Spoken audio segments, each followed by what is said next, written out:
সুন্দৰভাৱে আঁত ধৰিছে ৬০,০০০ ঋষিমুনিৰ ভিতৰত শ্ৰেষ্ঠতম ঋষি মহাগুৰু শুকদেৱে। আৰু সেই শুকদেৱৰ মুখ পদ্মখনতে ৰজা পৰীক্ষিতৰ মনৰ ভাৱনাৰূপী প্ৰশ্নৰ উত্তৰ আগবঢ়াইছে যে দ্বিতীয় স্কন্ধৰ কথা শুনিও উৎসুকে নৃপতিৰ প্ৰশ্ন পাছে শুনি মনি শুকে। শুকগুৰুৱে প্ৰশ্নটো শুনিলে ৰজাৰ, আৰু সেই প্ৰশ্ন শুনি উত্তৰ দিবলৈ আগবাঢ়িছে। আৰু প্ৰশ্নৰ বিষয়ে আপোনাসৱ সমস্ত জনাৰে জ্ঞাত। গতিকে আমি প্ৰশ্ননো কি কৰিলে তাৰ মাজলৈ যাব বিচৰা নাই, কিয়নো প্ৰশ্নটো আপোনাসৱ সমস্ত জনাৰে জ্ঞাত। কিন্তু প্ৰশ্নৰ উত্তৰ দিবলৈ আগবাঢ়োতে গুৰুজনাৰ স্বভাৱৰ এটি সুন্দৰ দৰ্শন কৃপালু শ্ৰীমন্ত শংকৰদেৱ গুৰুজনাই প্ৰকাশ কৰিছে পদবন্ধে, যে আমাকো কোনো কোনো বাপায়ে যেতিয়া প্ৰশ্ন কৰে, আমি সকলোৰে জ্ঞাত যে প্ৰশ্নকৰ্তাজন হ'ল স্বাভাৱিকতে শিষ্য আৰু উত্তৰ দিয়াজন হ'ল গুৰু। গতিকে প্ৰশ্ন আমি যেনেকৈ নকৰোঁ কিয়, সত ৰজ তম তিনি গুণৰ মাজতে আমি সমস্তজনে আবদ্ধ। গতিকে তিনি গুণৰ যিকোনো এটা গুণৰ মাধ্যমেৰে আমি বিভিন্নজনে নিজৰ মনৰ ভাৱনা প্ৰশ্ন ৰূপত এজনে অন্যজনৰ আগত ব্যক্ত কৰোঁ। তৎসত্বেও গুৰুজনাৰ স্বভাৱ কেনেকুৱা হ'ব লাগিব যে শতগুণৰ মাধ্যমেৰে কৰা প্ৰশ্নৰ উত্তৰ, তম গুণৰ মাধ্যমেৰে আগবঢ়োৱা প্ৰশ্নৰ উত্তৰ, ৰজগুণৰ মাধ্যমেৰে প্ৰকাশ কৰা প্ৰশ্নৰ উত্তৰ সুন্দৰভাৱে সমাধান কৰিবৰ বাবে গুৰুজনাৰ স্বভাৱ সুন্দৰভাৱে ভাগৱতৰ পদত পৰম গুৰু শ্ৰীমন্ত শংকৰদেৱে প্ৰকাশ কৰিছে। হেৰা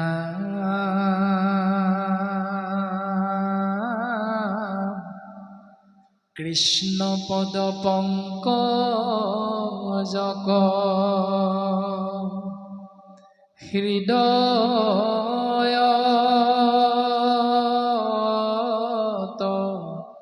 ধৰি দিলন্ত সিদ্ধান্ত তাংক সাধুৰ বাদ কৰি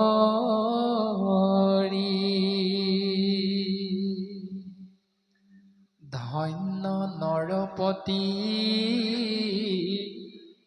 মতি উত্তম তোমাৰ পুছিলা হাজিটো কথা সংসাৰতে সাৰ। পোনে পোনে কৈ দিয়া নাই যে সেই ৰাজন পৰীক্ষিত, তুমি সামান্য প্ৰশ্নৰ উত্তৰটো নাজানানে, মোক যে সুধিলা, এইবুলি পোনে পোনে নাই কোৱা। গুৰুজনাৰ স্বভাৱ যে প্ৰথম প্ৰশ্নটো কৰ্ণখন্তে শুনিলে, শ্ৰৱণ কৰিলে, শ্ৰৱণ কৰাৰ লগে লগে শুকদেৱে হৃদয়ত ভগৱন্ত বস্তুৰ চৰণ যুগল স্থাপন কৰিছে মনেৰে। তাৰ পাছত প্ৰশ্নকৰ্তাৰূপী পৰীক্ষিত নামৰ ৰজা হ'লেও পদবীধাৰী হ'লেও শিষ্যহেন ভাবি তেৰাৰ ফালে দৃষ্টি নিক্ষেপ কৰি উত্তৰ দিছে, দিলন্ত সিদ্ধান্ত তাংক সাধুৰ বাদ কৰি, যে সেই ৰাজন, তুমি কেৱল ৰজাই নহয়, তুমি এজন প্ৰকৃততে সাধু পুৰুষ। যদি তুমি এজন সাধু নহলাহেঁতেন, তেতিয়াহ'লে তোমাৰ মুখ পদ্মখনতে এনে উত্তম বাক্য প্ৰকাশ নহলহেঁতেন, যি উত্তম বাক্য সমস্ত জীৱৰ মংগল জড়িত হৈ আছে।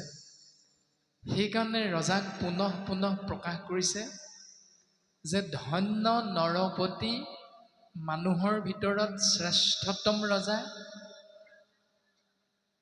তোমাৰ মতি, তোমাৰ ভাৱনা, তোমাৰ চিন্তা অতি উত্তম, কিয়নো তুমি যিটো প্ৰশ্ন আগবঢ়ালা এই প্ৰশ্নটো চেদজ, অণ্ডজ, উদ্ভিদজ আৰু জৰায়ুজ 4টা ভাগত বিভক্ত হৈ থকা জীৱতত্বৰ সমস্তৰে এক কণিকা কৃপা ভগৱন্ত পুৰুষৰ পৰা লাভ হ'ব।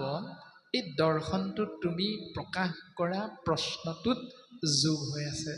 সেইকাৰণে ৰাজন, তুমি প্ৰকৃততে এজন মহান সাধু পুৰুষ, আৰু সেইকাৰণে তোমাৰ মুখ পদ্মহন্তে সমস্ত জগতৰ মংগলৰ অৰ্থে যুক্ত হৈ থকা এই ভাৱনাৰূপী প্ৰশ্ন বেকত হৈছে। ইমান সুন্দৰ দৰ্শন। কিন্তু আমাক যদি সমাজ ব্যৱস্থাত কোনো এজনে প্ৰশ্ন কৰে, তেতিয়া আমাৰ স্বভাৱটো কেনেকুৱা হয়?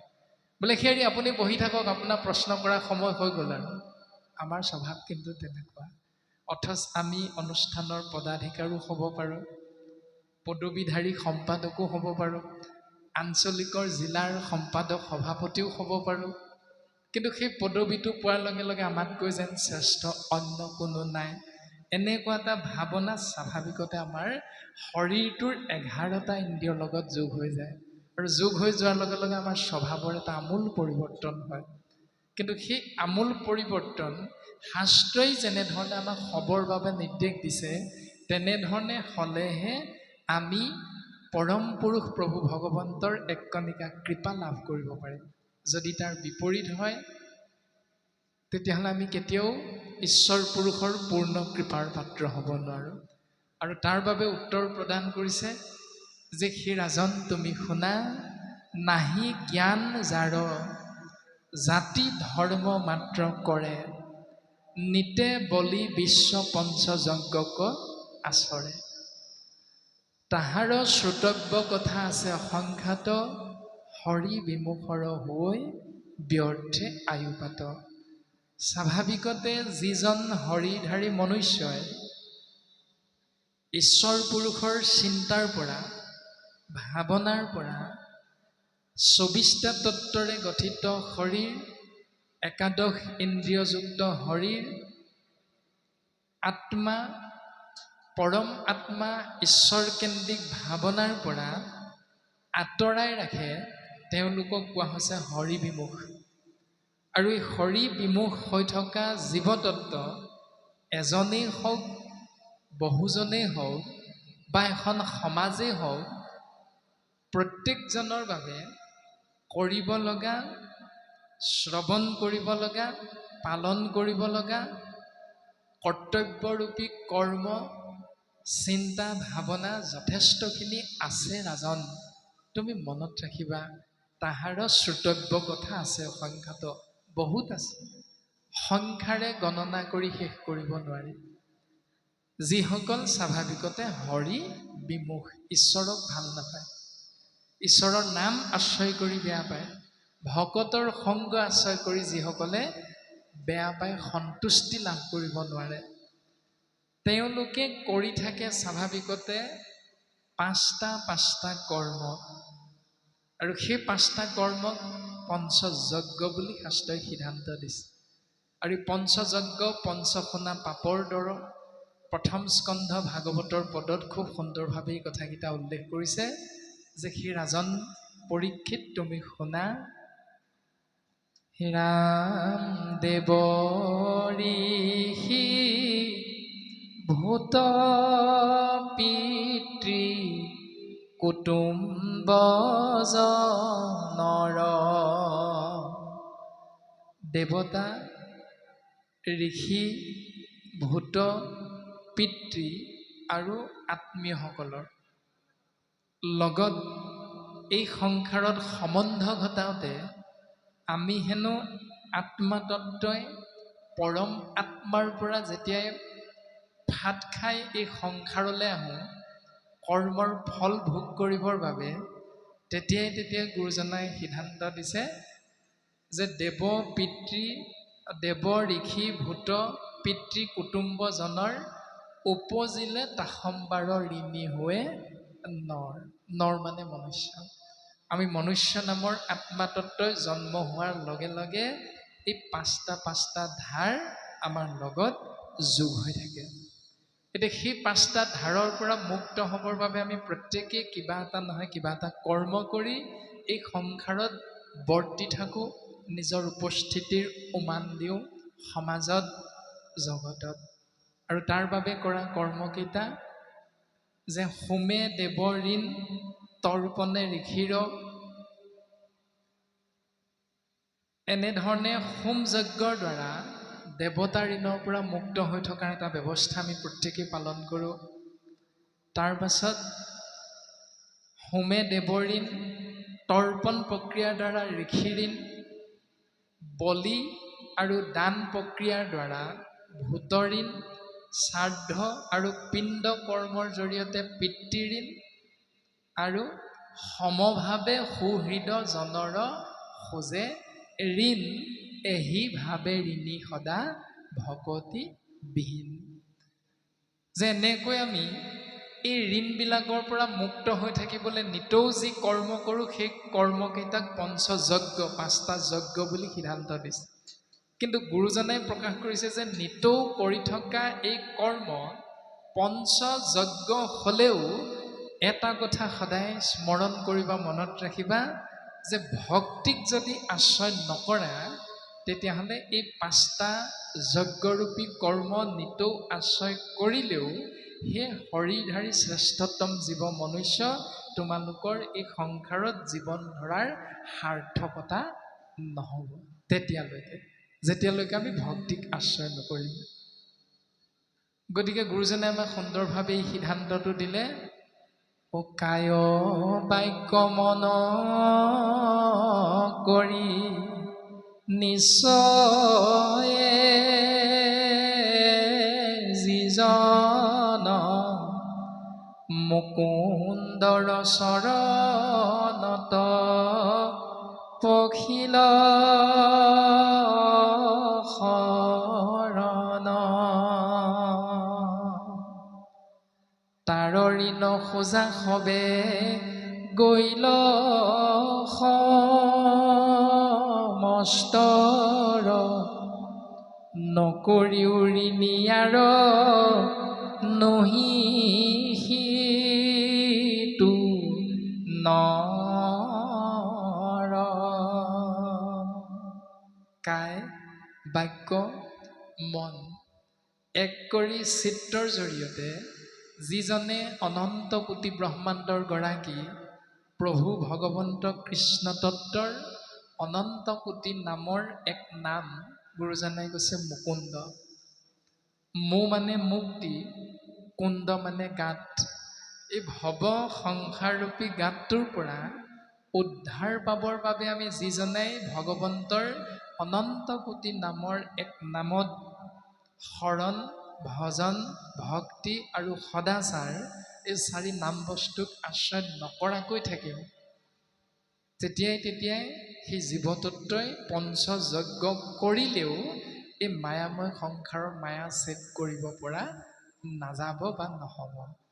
গতিকে আমাক শ্ৰেষ্ঠ হিচাপে কোনটো দিলে, যে শৰণ, ভজন, ভক্তি, সদাচাৰ গোবিন্দ মহাপ্ৰভু কৃষ্ণ গোসাঁই নিৰ্গুণ নামত এক দেৱ এক সেও একত বিনে নাইকেও। এজনেই ঈশ্বৰ, তেৰাৰ চৰণতে শৰণ গ্ৰহণ কৰা, তেৰাকেই ভজনা কৰা, তেৰাকেই ভক্তি কৰা। ইয়াৰ মাধ্যমেৰেহে সেই কলিৰ মলমতী মনুষ্য তোমালোকৰ পৰম মংগল হ'ব, কল্যাণ হ'ব। এই ধৰণে কৃপালু গুৰুজন বস্তুৱে আমি সমস্ত জনা নৰৰ প্ৰতি উপদেশ প্ৰদান কৰিছে। আৰু যদি তাকে নকৰোঁ তেতিয়াহ'লে আমাৰ কেনেকুৱা অৱস্থা এটা আহি পৰিব তাৰ বিষয়ে সিদ্ধান্ত দিলে, আমাক চিনাকি কৰি দিছে। আমিনো কি কৰোঁ দিনটোৰ ভিতৰত, আমিনো ৰাতি কি কৰোঁ তাৰ এটা ব্যৱস্থাৰ কথা আমাক সুন্দৰভাৱে ভাগৱতৰ পদত মনত পেলাই দিছে। দিন ভৈলে ধন কুটুম বৰ চিন্তা কৰৈ। সূৰ্য উদয় হোৱাৰ পৰা সূৰ্য অস্ত যোৱা সময়খিনিলৈকে হেনো আমি প্ৰত্যেকজন হৰিধাৰী মনুষ্যই এটা চিন্তাৰ মাজেৰে জীৱন আগবঢ়াওঁ। সেইটো হ'ল কেনেকৈ এটকাটোক দুটকা কৰিব পাৰোঁ, কেনেকৈ 1 টকাও নথকা ব্যক্তিজনে আমি 1 টকা এটা উপাৰ্জন কৰিব পাৰোঁ। চিন্তা আমাৰ প্ৰত্যেকৰে এইটোৱে। দ্বিতীয়তে ক'লে নিদ্ৰা স্ত্ৰী আলাপনে ৰাত্ৰি আয়ু হৰৈ। আৰু ৰাতি হোৱাৰ লগে লগে হেনো আমি প্ৰত্যেকেই স্ত্ৰীৰ লগত অৰ্থাৎ আমাৰ সহধৰ্মিনীৰ লগত সহবাস কৰি কেনেকৈ আমাৰ বংশটো বৃদ্ধি কৰিব লাগে তাৰ বিষয়ে আমি আলোচনা কৰোঁ, চিন্তা কৰোঁ। কামনা বাসনা চৰিতাৰ্থ পূৰণ কৰিবৰ বাবে গোটেই ৰাতিটো হেনো আমি সেই ব্যৱস্থাটোহে পালন কৰোঁ। আৰু এইখিনি চিন্তাক গুৰুজনাই কৈছে মিছা বিষয়ক মাত্ৰ কৰৈ অভিলাষ, সি হেতু নেদেখৈ নৰে আপোন বিনাশ। যদি আমি প্ৰকৃততে এই দুটা চিন্তাৰ মাজেৰেহে জীৱনটো আগবঢ়াইছোঁ, আন মাৰ কাট খাওঁ, আনিব লাগে, মাৰিব লাগে, কাটিব লাগে, খাব লাগে। এতিয়া কি আনিম তাৰ বিচাৰ যদি নকৰোঁ, কেনেকৈ মাৰিম তাৰো যদি বিচাৰ কোনোদিন কৰা নাই, কেনেকৈ কাটিম তাৰো যদি বিচাৰ আমি কৰা নাই, তেতিয়াহ'লে সেই কৰ্মটো কেতিয়াও ধৰ্ম হ'ব নোৱাৰে। কেৱল কৰ্মই হৈ থাকিব। ভগৱন্ত পুৰুষে গীতা জ্ঞানত অৰ্জুনৰ আগত সিদ্ধান্ত দিছে যে কৰ্মই হ'ল ধৰ্ম। কিন্তু কৰ্ম কেতিয়াৰ পৰা ধৰ্ম হ'ব তাৰ দৰ্শনো খুব সুন্দৰভাৱে উল্লেখ আছে, যে আমি যদি চিন্তা কৰোঁ তাৰ দৰ্শনটো সহজ অৰ্থত বুজি পাম যে যেতিয়ালৈকে ৰাতিপুৱা শুই উঠাৰ লগে লগে যেতিয়ালৈকে আমি গুৰু সেৱা নকৰিম তেতিয়ালৈকে যিটো ব্যৱস্থা আমি নিতৌ পালন কৰোঁ বা পায়সকলে, সেই ব্যৱস্থাটোৰ নাম হ'ল কৰ্ম। আৰু যেতিয়াই আমি গুৰু সেৱা কৰিম, গুৰু সেৱা কৰাৰ পাছত আমি যিটো ব্যৱস্থা পালন কৰিম, সেই কৰ্মটোৰ নাম হ'ল ধৰ্ম। এতিয়া আমি জীৱনটো অৰ্থাৎ সূৰ্য উদয় হোৱাৰ পৰা পুনৰ পাছদিনা সূৰ্য উদয় হোৱা সময়খিনিলৈকে যি 24 ঘণ্টা, এই 24 ঘণ্টাৰ ভিতৰত আমি প্ৰত্যেক দিনাই কিমান ধৰ্ম কৰিছোঁ, কিমান কেৱল কৰ্মহে কৰিছোঁ, ইয়াৰ বিচাৰ বিশ্লেষণ আমি নিজে নিজে ভাবিলে উত্তৰটো পাই যাম। যে আজি দিনটো ৰাতিপুৱা 10 বজালৈকে আমি গুৰু সেৱা কৰা নাই, তাৰমানে আমি কৰ্মতেই ব্যস্ত। 10 বজাত আমি গুৰু সেৱা কৰি ওলাই অহাৰ পাছত যেতিয়া আমি আবেলি পুনৰ 5 বজালৈকে বিভিন্ন কৰ্মত ব্যস্ত হৈ থাকিম, সেই কৰ্মখিনি শাস্ত্ৰই কৈছে ধৰ্ম। আকৌ যেতিয়া আমি পুনৰ গা পা ধুই গুৰু সেৱা কৰিম, সন্ধিয়া প্ৰসংগ কৰিম, গুৰুগৃহত সোমাম, তাৰ পাছৰ পৰা গোটেই ৰাতিটো পুনৰ সূৰ্য উদয় হোৱা সময়খিনিলৈকে সেই ব্যৱস্থাটোৰ কথা কোৱা হৈছে ধৰ্ম। যদি কিবা প্ৰকাৰে আমি তাৰ পৰা নিজক আঁতৰাই ৰাখিছোঁ, তেতিয়াহ'লে তাৰ নাম হ'ল কেৱল কৰ্ম। সি কেতিয়াও ধৰ্ম নহয়। গতিকে কৰ্ম কি, ধৰ্ম কি, তাৰ ব্যৱস্থা পালনৰ গুৰুজনাই খুব সুন্দৰভাৱে উপদেশ প্ৰদান কৰিছে যে গুৰু সেৱা, ঈশ্বৰ সেৱা, কায় বাক্য মন কৰি নিশ্চয়ে যিজন মুকুন্দৰ চৰণত পখিল শৰণ, তাৰ ঋণ খোজা সবে গৈল সমস্তৰ, নকৰিও ঋণী আৰু নহি সিটো নৰ মানে মনুষ্য। প্ৰত্যেক দিনাই যদি আমি গুৰু সেৱা কৰিছোঁ, প্ৰত্যেক দিনাই যদি ঈশ্বৰ চিন্তাৰ মাজেৰে জীৱন আগবঢ়াইছোঁ, তেতিয়াহ'লে পিতৃ মাতৃৰ অৰ্থে শ্ৰাদ্ধ পিণ্ড আদি কৰ্মবিলাক কৰা নকৰাৰ কোনো প্ৰভাৱ ঈশ্বৰ পুৰুষৰ কৃপা লাভৰ বাবে তাৰ প্ৰভাৱটো নপৰে। ঈশ্বৰ পুৰুষৰ কৃপা লাভ হ'ব সেই জীৱৰ ওপৰত যিজনে আমি প্ৰত্যেক দিনাই ঈশ্বৰৰ চিন্তাৰ মাজেৰে জীৱন আগবঢ়াইছোঁ। তেওঁ সম্বন্ধত এই সংসাৰৰ পৰা পিতৃ পৰলোকগামী হৈছে সত্য, মাতৃ পৰলোকগামী হৈছে সত্য, কিন্তু পিতৃ মাতৃৰ অৰ্থে কৰা সেই কৰ্ম, কিমান মোন গাখীৰ লগাই কৰিছোঁ, কিমান খেৰ মাহ আমি দোকানৰ পৰা কিনি আনিছোঁ, কিমান ভকতক আমন্ত্ৰণ কৰি আনি অনুষ্ঠান ভাগ কিমান ডাঙৰকৈ পাতিছোঁ, এইটো নিৰ্ভৰ নকৰে ঈশ্বৰ পুৰুষৰ কৃপা লাভৰ বাবে। তাৰ বিশদ বিৱৰণ ইয়াৰ পাছৰ পদত খুব সুন্দৰভাৱে সিদ্ধান্ত দিছে। হে ৰামে যিটো ব্ৰহ্মময় দেশ জগত নিখিল, যত পাপ পুণ্য সমস্তত নিৱৰ্তিল।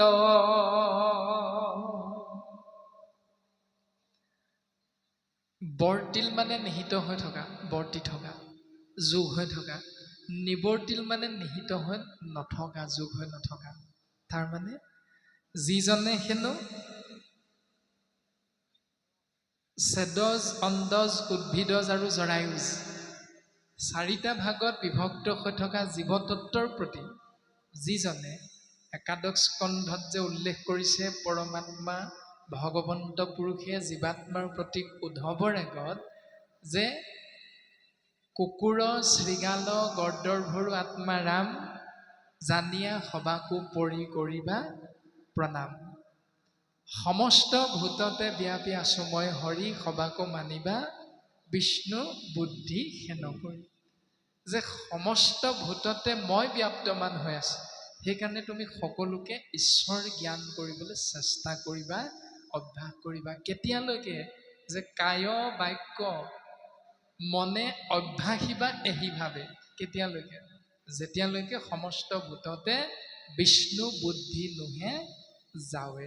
যেতিয়ালৈকে প্ৰত্যেকজনাৰ প্ৰতি ঈশ্বৰ জ্ঞানটো তোমাৰ মনেৰে মানি নলব, তেতিয়ালৈকে তুমি গুৰু সেৱাৰ দৰে, ভকত সেৱাৰ দৰে অনুষ্ঠানৰ মাজত নিজক অৱগাহন কৰোৱাবৰ বাবে চেষ্টা কৰিবা। সেই কলিৰ মনুষ্য এই বুলি আমি সমস্ত জনাৰ প্ৰতি উপদেশ প্ৰদান কৰিছোঁ। আৰু তাৰে দৰ্শনটো হ'ল যে যত পাপ পুণ্য সমস্ততে নিৱৰ্তিল। অৰ্থাৎ আমি যিটো কৰ্ম কৰিম সেই কৰ্মটোত 2টা বস্তু যোগ হয়। সেই বস্তু 2টা হ'ল এটা পাপ আৰু অন্যটো হ'ল পুণ্য। যদি ভাল কাম কৰোঁ তেতিয়াহ'লে আমি পুণ্যৰ অংশীদাৰ হ'ম, আৰু যদি আমি বেয়া কাম কৰোঁ তেতিয়াহ'লে পাপৰ অংশীদাৰ হ'ম। কিন্তু গুৰুজনাই কৈছে যদি তুমি সমস্তকে ব্ৰহ্মময় দেখিব পাৰা, ঈশ্বৰ জ্ঞান কৰিব পাৰা, তেতিয়াহ'লে তোমাৰ পাপ আৰু পুণ্য শূন্য হৈ যাব। আৰু যেতিয়াই পাপ আৰু পুণ্য শূন্য হ'ব, তেতিয়াই ভক্তিৰ যোগেদি জীৱ বৈকুণ্ঠত স্থান পায়। যেতিয়ালৈকে পুণ্য থাকিব আমি স্বৰ্গত থাকিম, যেতিয়ালৈকে পাপ থাকিব যোগ হৈ আমাৰ কৰ্মত, তেতিয়ালৈকে আমি নৰকত থাকিম। আৰু যেতিয়া শ্ৰৱণ কীৰ্তন ভকতৰ সেৱাৰ মাধ্যমেৰে পাপ আৰু পুণ্যক শূন্য কৰিব পাৰিম, তেতিয়াই জীৱতত্ব পৰম ধাম বৈকুণ্ঠত আমি উপবিষ্ট হ'ব পাৰিম। এতিয়া কোনটো লাগে আমি সমস্ত জনাকে, তাৰ প্ৰতি শুকদেৱে ৰজা পৰীক্ষিতৰ আগত উত্তৰ প্ৰদান কৰিছে। হে ৰাজন পৰীক্ষিত, তুমি শুনা যে হেন জানি যাৰ ইচ্ছা মুখ্যক সৰ্বথা পৰীক্ষিত তেবে শুনি উক কৃষ্ণ কথা। সেই ৰাজন পৰীক্ষিত এই তত্ত্বটো উপলব্ধি কৰি হৃদয়ংগম কৰি যিজনাই ভাবে যে মোক মোক্ষ প্ৰাপ্তি লাগে, যিজনে ভাবে তেওঁ শুনিব লাগিব বা পালন কৰিব লাগিব কেৱল কৃষ্ণ নাম ভকতৰ সংগ। আৰু যিজনে ভাবে জীৱনটো চলি আছোঁ সুন্দৰভাৱে, খাবলৈ পাইছোঁ, পিন্ধিবলৈ পাইছোঁ, ইয়াতকৈ নোৱাৰো কি লাগে, এই বুলি ভাবি তেওঁ যেনেকৈ বিচাৰিছে তেনেকৈয়ে সেই ফলটো লাভ কৰিব পাৰিব। কিন্তু এটা কথা নিশ্চিত ৰাজন পৰীক্ষিত, যে মোক্ষ প্ৰাপ্তি যদি ইচ্ছা হয়, পথ এটাই, সেইটো হ'ল কেৱল কৃষ্ণ কথা, ভক্তি মাৰ্গ, ভকতৰ সংগ। বাধ্য কিন্তু কাকো কৰোৱা নাই। গুৰুজনে বাধ্য বাধকতা কাকো দিয়া নাই যে তোমালোকে ভকতৰ সংগলৈ যাবই লাগিব, তোমালোকে ভকতৰ সংগলৈ নগ'লে নহ'ব, যাব লাগিবই, এই বুলি বাধ্য কৰোৱা নাই। সিদ্ধান্ত এটা দিলে, যদি তোমাৰ মোক্ষ প্ৰাপ্তিৰ ইচ্ছা, যদি সন্তানটোক ডাক্তৰ কৰাৰ ইচ্ছা, যদি আমাৰ সন্তানটোক লৈ আমি APS IPS বিষয়া হ'লেহে আমি সুখী হ'ম, তেতিয়াহ'লে সন্তানটোক সেই পদবীটো দিবৰ বাবে আমি পিতৃ মাতৃয়ে প্ৰথম পৰ্যায়ৰ পৰা পদক্ষেপটো ল'ব লাগিব। তেতিয়াহে সন্তানটো সময়ত APS IPS ডাক্তৰ যি বিচাৰোঁ আমি সেইটো কৰিবগৈ পাৰিম সন্তানটোক। ঠিক তেনেকৈ গুৰুজনাই কৈছে যদি মোক্ষ প্ৰাপ্তিৰ ইচ্ছা আছে, তেতিয়াহ'লে কৃষ্ণ নাম ভকতৰ সংগ। আৰু যদি সেইবিলাক নাই ইচ্ছা, তেতিয়াহ'লে তুমি যি কৰা, পঞ্চযজ্ঞ কৰি থাকিলেও ভাগৱতে গালি পৰা নাই। গতিকে আমিও কাকো বাধ্য কৰিব নোৱাৰোঁ, ইচ্ছা প্ৰত্যেকৰে আমাৰ নিজৰ নিজৰ। ৰাজন পৰীক্ষিত, নাৰায়ণ স্মৰণেহে পৰম মংগল, এহি মানে জীৱনৰ জন্মৰ সামফল। যদি নাৰায়ণৰ নাম আশ্ৰয় কৰা, তেতিয়াহ'লে জীৱৰ পৰম মংগল হ'ব। আৰু যদি নাৰায়ণৰ নাম স্মৰণ কৰাৰ পৰা নিজক আঁতৰাই ৰাখা তেতিয়াহ'লে সেই জীৱনটো হ'ল ইংৰাজীত কৈছে ছুইচাইড, মানে আত্মঘাতী। এতিয়া আত্মঘাতী বা ছুইচাইড বুলি ক'লে আমাৰ স্বাভাৱিক এটা চিন্তা মনলৈ আহে, বোলে কেনেকৈ মৰিল, বোলে ছুইচাইড। ছুইচাইড বাৰু বুজিছোঁ কি হ'ল, মানে স্বাভাৱিক মৃত্যুৰ এক বিপৰীত মৃত্যু, তাৰ নাম হ'ল ছুইচাইড, আত্মঘাতী। এতিয়া শাস্ত্ৰই আমাক আত্মঘাতীৰ অৰ্থ বুজাইছে যে ঈশ্বৰৰ নাম ভকতৰ সংগৰ পৰা যিমানে যিমানে নিজক আঁতৰাই ৰাখিম, সিমান সময় 5 মিনিটেই হওক, 10 মিনিটেই হওক, 24 ঘণ্টাই হওক, কোনো কথা নাই, সেই সময়খিনি হ'ল ছুইচাইড, মানে আত্মঘাতী। আৰু যিমানে যিমানে সাধু সং, ভকতৰ সং, ঈশ্বৰৰ নাম কৰ্মত, চিন্তাত, ভাৱনাত আশ্ৰয় কৰি থাকিম, সিমানে আমাৰ জন্মৰ সফল সিদ্ধান্ত ভাগৱতে প্ৰকাশ কৰিছে। আৰু লগে লগে এইটো সিদ্ধান্ত দিছে, বোলে অন্তকালে হৰি স্মৰে যিটো ভাগ্যৱন্ত, তাহাৰ মহিমা কহি কোনে পাৱে অন্ত।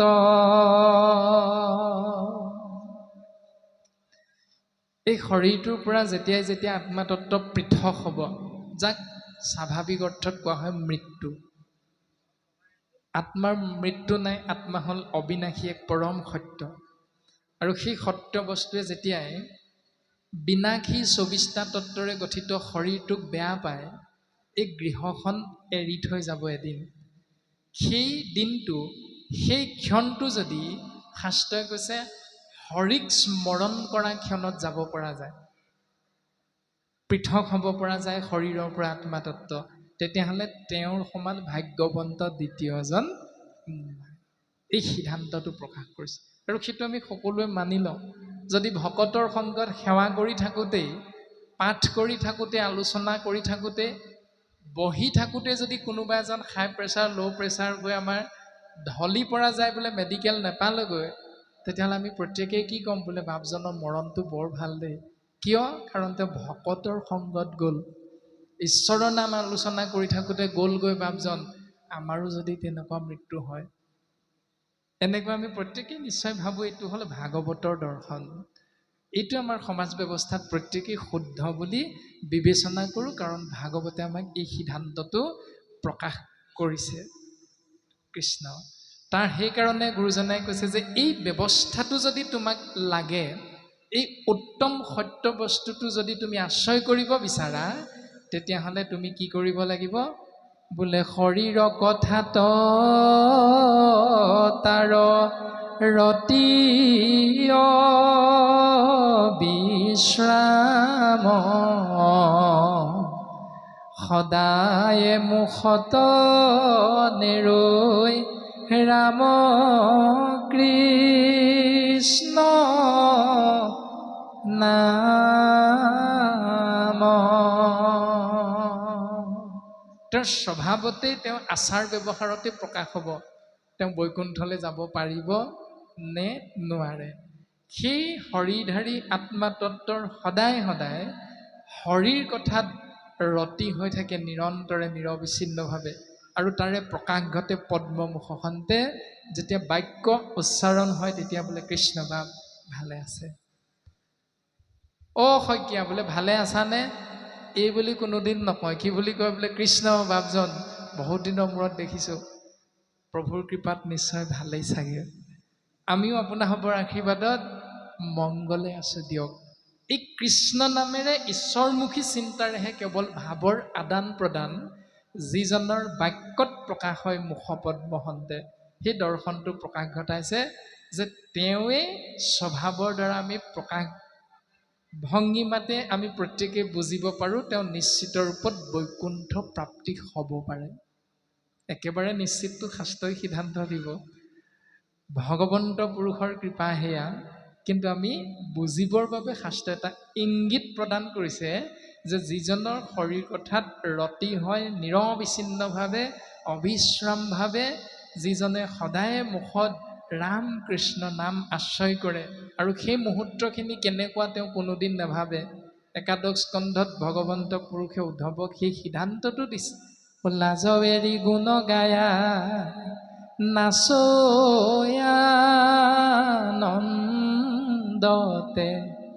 জগত পবিত্ৰ কৰে সেহি খে ভকতে। যিজনে লাজ এৰি সন্মান নিবিচাৰি ঈশ্বৰৰ নাম আশ্ৰয় কৰাটো জীৱৰ স্বধৰ্ম বুলি অন্তৰাত্মাত সুদৃঢ় বিশ্বাসে যিজনে গ্ৰহণ কৰিলে, তেওঁৰ দ্বাৰাহে হেনো জগত পবিত্ৰ হয়।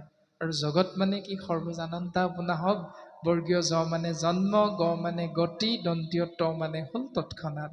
অৰ্থাৎ জন্ম মৃত্যুৰ পাক চক্ৰত সোমাই থকা চেদজ, অন্দজ, উদ্ভিদজ আৰু জৰায়ুজ, এই চাৰিওমুঠি জীৱকে একেলগে গুৰুজনে নামাকৰণ কৰিছে জগত নামেৰে।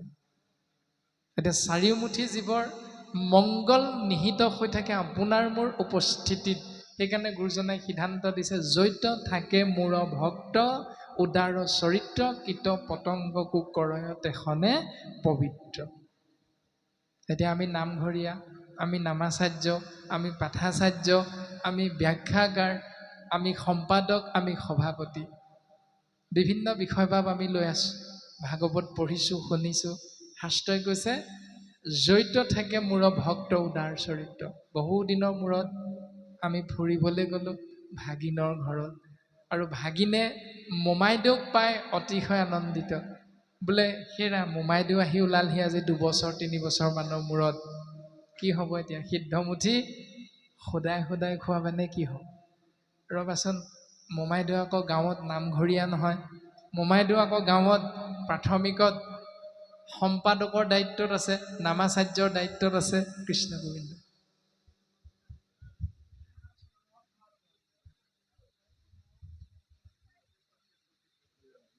কৃষ্ণ কৃষ্ণ হৰি কৃষ্ণ গোবিন্দ।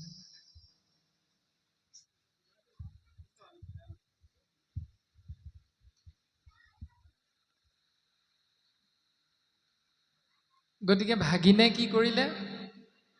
ধৰ্মপত্নীৰ লগত ভিতৰত মনে মনে আলোচনা কৰিলে, ৰবাচোন বোলে দাদাই মোমাইক সুধিয়ে চাওঁ। মোমাইক সুধিলে, বোলে মোমাইদেউ আপোনাৰ কথাটো জানো, আপুনি গাঁৱত প্ৰাথমিকত নামঘৰীয়া দায়িত্বত আছে আৰু নামাচাৰ্যৰ দায়িত্বতো আছে আপুনি। তথাপিতো সদায় সদায় ভাতকেইটা খোৱাবলৈ বেয়াও লাগিছে ইমান দিনৰ মূৰত। বোলে মোমাইদেউ যদি খাই মনে মনে কওকচোন, কিবা ভাগ আনিমগৈ। মোমাইদেউ ভাবিলে কোনোতো নাহে ইয়ালৈ, গতিকে একো নাই দিয়া, মাছ অকণ হ'লেও বৰ বেয়া নহয় বাৰু। মাংস অকণ হ'লে নানিবা দেই, অকণমান দিগদাৰ এটা হয়, মাছ অকণ হ'লেও বৰ বেয়া নহয়। তো এনেধৰণে শাস্ত্ৰসন্মতে চিন্তা যদি কৰোঁ যে জড়িত থাকে মোৰ ভক্ত উদাৰ চৰিত্ৰ, যি স্থানত মোৰ উদাৰ চৰিত্ৰৰ ভকতৰ উপস্থিত হয়, আগমন হয়, সেই স্থানত জন্ম মৃত্যু পাকচক্ৰৰ মাজত সোমাই থকা প্ৰত্যেকটো জীৱৰ মংগল সাধন হয়, শাস্ত্ৰই কৈছে। কিন্তু আপোনাৰ মোৰ উপস্থিতিত নামঘৰীয়া হৈ নামাচাৰ্য হৈও ভাগিনৰ ঘৰৰ পুখুৰীত কিন্তু 2জনী মাছৰ মৃত্যু হ'ল। এতিয়া আপোনাৰ মোৰ উপস্থিতিত যদি জীৱৰ অমংগল হ'ল, আপোনাৰ মোৰ ফলাফল যে যতেক সুকীৰ্তি মানে কৃষ্ণত অৰ্পিব। শাস্ত্ৰই কৈছে সুন্দৰভাৱে, যিমান সুকীৰ্তি আছে কৃষ্ণত অৰ্পণ কৰিব। আজি অনিল তাঁতী বাপজনাই সন্তানটিৰ জন্ম বাৰ্ষিকী উপলক্ষে ভকতৰ সেৱা সুকীৰ্তি ভগৱন্তত অৰ্পণ কৰিছে, ভকতৰ চৰণত অৰ্পণ কৰিছে, যাতে প্ৰত্যেক মুহূৰ্ততে সন্তানটিৰ লগতে পৰিয়ালটি ঈশ্বৰ পুৰুষৰ গুৰুদেৱ নাম ভকতচাৰী মহাবস্তুৰ এক কণিকা কৃপাৰ পাত্ৰ হৈ থাকিব পাৰে। গতিকে এইটো যতেক সুকীৰ্তি মানে কৃষ্ণত অৰ্পিব। কিন্তু যেতিয়াই মেট্ৰিক পৰীক্ষা, হায়াৰ ছেকেণ্ডেৰী পৰীক্ষাত সুখ্যাতিৰে আমাৰ সন্তানটো উত্তীৰ্ণ হোৱাৰ খবৰটো বিয়পি পৰে, সেই দিনটোত ৰাতিলৈ আপোনাৰ মোৰ গৃহত কি হয়? খানা এটা হয়। এতিয়া সেই খানাটো নিৰামিষ হয় নে আমিষ হয়? সেইটোৰ ওপৰতে নিৰ্ভৰ কৰিব আপোনাৰ মোৰ ভক্তি কিমান পৰ্যায়ত আছে, কিমান গভীৰলৈ আপোনাৰ মোৰ ভক্তি আপুনি আমি লৈ যাব পাৰিছোঁ। আমি যি সমাজৰে নহওঁ কিয়, সেই দিনটোত কিন্তু সিদ্ধমুঠি নিৰামিষ নহয়, কি হয়? আমিষেই হয়। গঁৰালত আমলৰীয়া হাঁহটোৰ মৃত্যু হয়, নহ'লে 5টামান ব্ৰইলাৰৰ মৃত্যু হয়। আপোনাৰ মোৰ ধৰ্মবিলাক বৰ্তমান এনেকুৱা হৈ আছে যে কোনো এজন বাপৰ কোনো এগৰাকী আইৰ যেতিয়া এটা অসুখ হয়, সেই অসুখটোৰ খবৰ পোৱাৰ পাছতো আপুনি আমি সেই ব্যক্তিজনৰ, সেই বাপজনৰ, সেই আইগৰাকীৰ সুবিধাৰ অৰ্থে আপুনি আমি সহায়ৰ হাতখন আগবঢ়াবলৈ অকণমান কুণ্ঠাবোধ কৰোঁ। কিন্তু সেই গৃহস্থী ঘৰৰ সেই বাপগৰাকী বা আইগৰাকীৰ যেতিয়া পৰলোকগামী হয়, তেতিয়া কিন্তু 1 মোন গাখীৰ, 500 মিঠাই, 10 কেজি মাহ দিবলৈ আপোনাৰ মোৰ কিন্তু খেতা ওপৰা লাগে।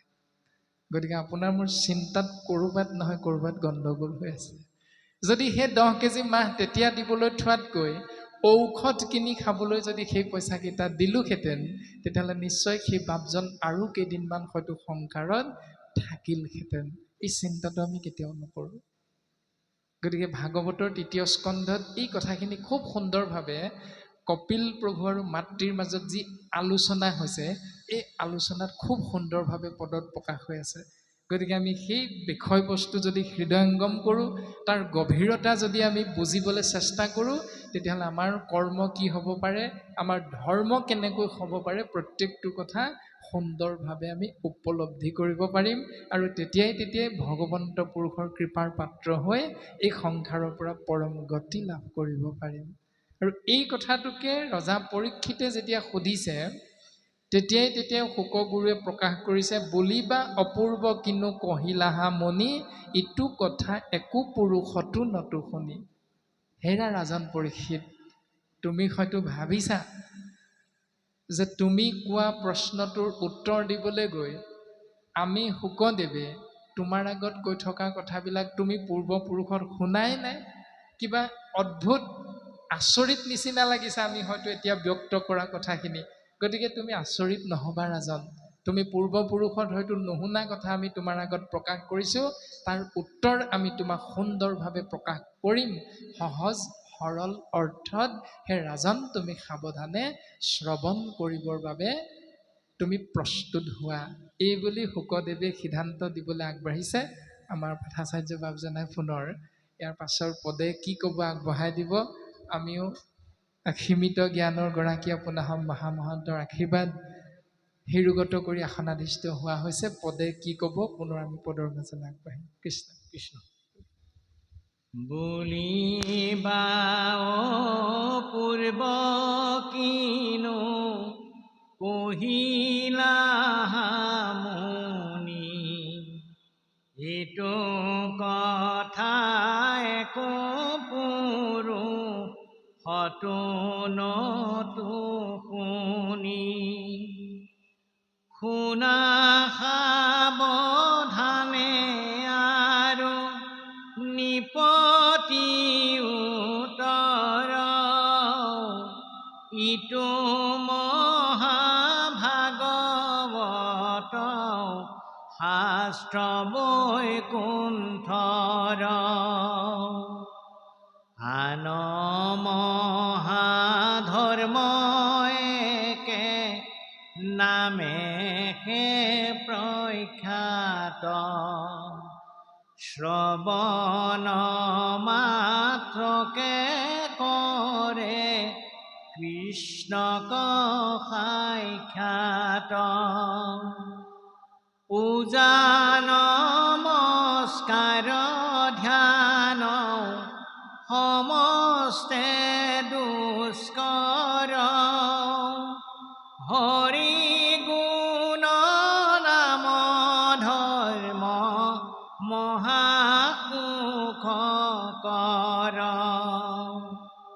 শ্ৰী বাল্য বিধ সমস্তৰে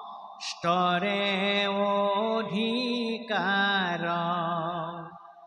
চাণ্ডালকো কৰে নামে তেখনে উদ্ধাৰ।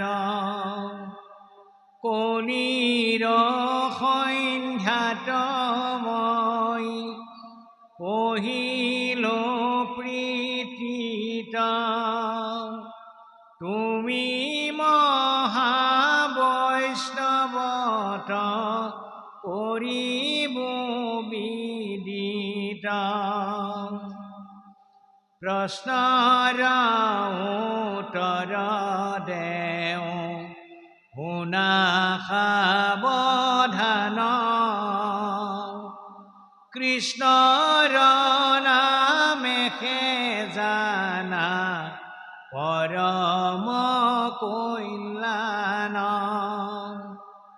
নামে সাধে যাৰ যেন মত অভিলাষ জীৱা মুখ চাহৈ বৈকুণ্ঠত দেন্ত বাস জ্ঞানৰো জানিবা হৰি নামে মুখ ফল নাহি কে নামত পৰে পৰম মংগল চাৰিও বেদৰ সাৰ এহি নিশ্চয় জানি পৰীক্ষিত তুমি তেজিও সংশয় অল্পকালে সাধে সিদ্ধি কৃষ্ণৰ ভকতি দুই দণ্ডে পাইলা গতি খটাংগনিপতি দানৱ গণক যিনি নিপতি পূৰ্বত দেৱতাক ৰক্ষা কৰি আছিলা স্বৰ্গক কৃষ্ণ ৰাম। প্ৰভুজনে ইমান সুন্দৰভাৱে পাঠ আগবঢ়াইছে, কথাখিনি পাঠতেই খুব সুন্দৰভাৱে ওলাই গৈছে। আৰু আপোনাক এনেও মহামহন্ত সৰ্বজানন্তা, তৎসত্বেও দায়িত্ব কিন্তু আমি মোৰ সমতিকে অৰ্পণ কৰা হৈছে। গতিকে শুকদেৱে ৰজা পৰীক্ষিতক সাৱধান হ'বৰ বাবে উপদেশ প্ৰদান কৰিছে যে হে ৰাজন, তোমাক আমি যি উত্তৰ দিবলৈ আগবাঢ়িছোঁ প্ৰশ্ন কৰা, সেই প্ৰশ্নৰ উত্তৰ আমি 4 বেদ 14 শাস্ত্ৰ 17 ভাগী পুৰাণৰ পৰা দিয়া নহয়। এই উত্তৰটো দিয়া হ'ব তোমাক পুৰাণৰ ভিতৰত সূৰ্য পুৰাণ বা মহন্ত পুৰাণ, কল্পতৰু শ্ৰীমদ ভাগৱত শাস্ত্ৰৰ পৰা। যি ভাগৱত শাস্ত্ৰ প্ৰণয়ন কৰা মাত্ৰকে আমাৰ পিতৃ কৃষ্ণ দৈপায়ন বেদব্যাসে খুব সুন্দৰভাৱে পৰম সত্য বস্তুক উপলব্ধি কৰিব পাৰিছিল। ও বন্ধৰ মুখৰ হেতু দেখি ব্যাস ঋষি ভাগৱত শাস্ত্ৰ পাছে কৰিলা হৰিষি। মায়াৰ বান্ধোনত পৰি থকা এটি জীৱতত্বই সেই বন্ধন চিন্দি মুকলি হ'ব পৰা একমাত্ৰ উপায় নিহিত হৈ আছে কল্পতৰু পুৰাণৰ সূৰ্য মহাভাগৱতত। আৰু সেই মহাভাগৱতৰ পৰা আজি আমি তোমাক উত্তৰ দিবলৈ আগবাঢ়িছোঁ। ৰাজন পৰীক্ষিত, তুমি সাৱধানে শ্ৰৱণ কৰা। বিভিন্নটা কৰ্মক ধৰ্ম হিচাপে দাঙি ধৰা হৈছে আমাৰ পিতৃ ব্যাসদেৱৰ দ্বাৰা। 4 বেদ 14 শাস্ত্ৰ 17 পুৰাণত দেৱৰ্ষি নাৰদে প্ৰকাশ কৰিছিল ব্যাসৰ আগত যে হে ব্যাস, তোমাৰ খেলি মেলি অৱস্থা, মন উগুল থুগুল, কিন্তু কিয় জানানে ব্যাস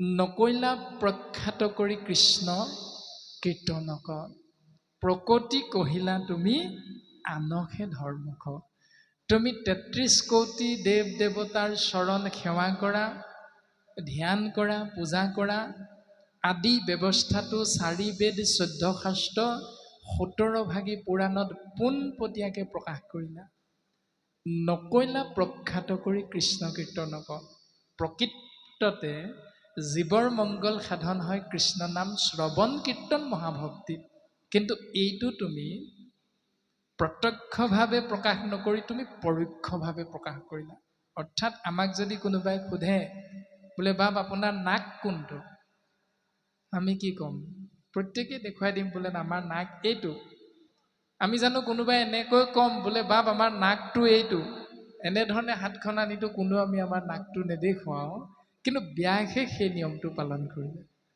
যে পোনপটীয়াকৈ কৃষ্ণ নামতেই যে জীৱৰ মংগল এই কথাটো উল্লেখ নকৰিলে বাৰু ৪ বেদ ১৪ শাস্ত্ৰ ১৭ ভাগী পুৰাণত কিন্তু লিখিলে কৃষ্ণ নামটো আওপকীয়াকৈ লিখি দিলে যে সত্য যুগে ধ্যান ত্ৰেতা যুগে যজ্ঞ দাপৰত পূজা কলিত হৰিৰ কীৰ্তন বিনাই আৱৰ নাহিকে দুজা মাধৱ গুৰুজনে নামঘোষা শাস্ত্ৰত এই কথাটো সুন্দৰভাৱে উল্লেখ কৰিছে তাৰমানে সত্য যুগত ধ্যান কৰ্মৰ দ্বাৰা জীৱতত্ত্ব ঈশ্বৰ পুৰুষৰ কৃপা ধন্য হৈছিল কিন্তু সেই ধ্যানৰ অন্তত ভগৱন্তৰ 10 ভাগী নাম জপ কৰিলেহে সেই ধ্যান কৰ্মৰ সফলতাটো থাকে তাৰমানে ধ্যান কৰিলেও জীৱৰ মংগল নহয় যদিহে ভগৱন্তৰ নামটো আশ্ৰয় নকৰে তাৰমানে তাতো সত্য যুগতো ভগৱন্তৰ নামেই শ্ৰেষ্ঠ কিন্তু লিখোঁতে তাক আওপকীয়াকৈ প্ৰকাশ ঘটালে এইটোতে হ'ল ইহাতক সিজিলৰ ঋষি পৰম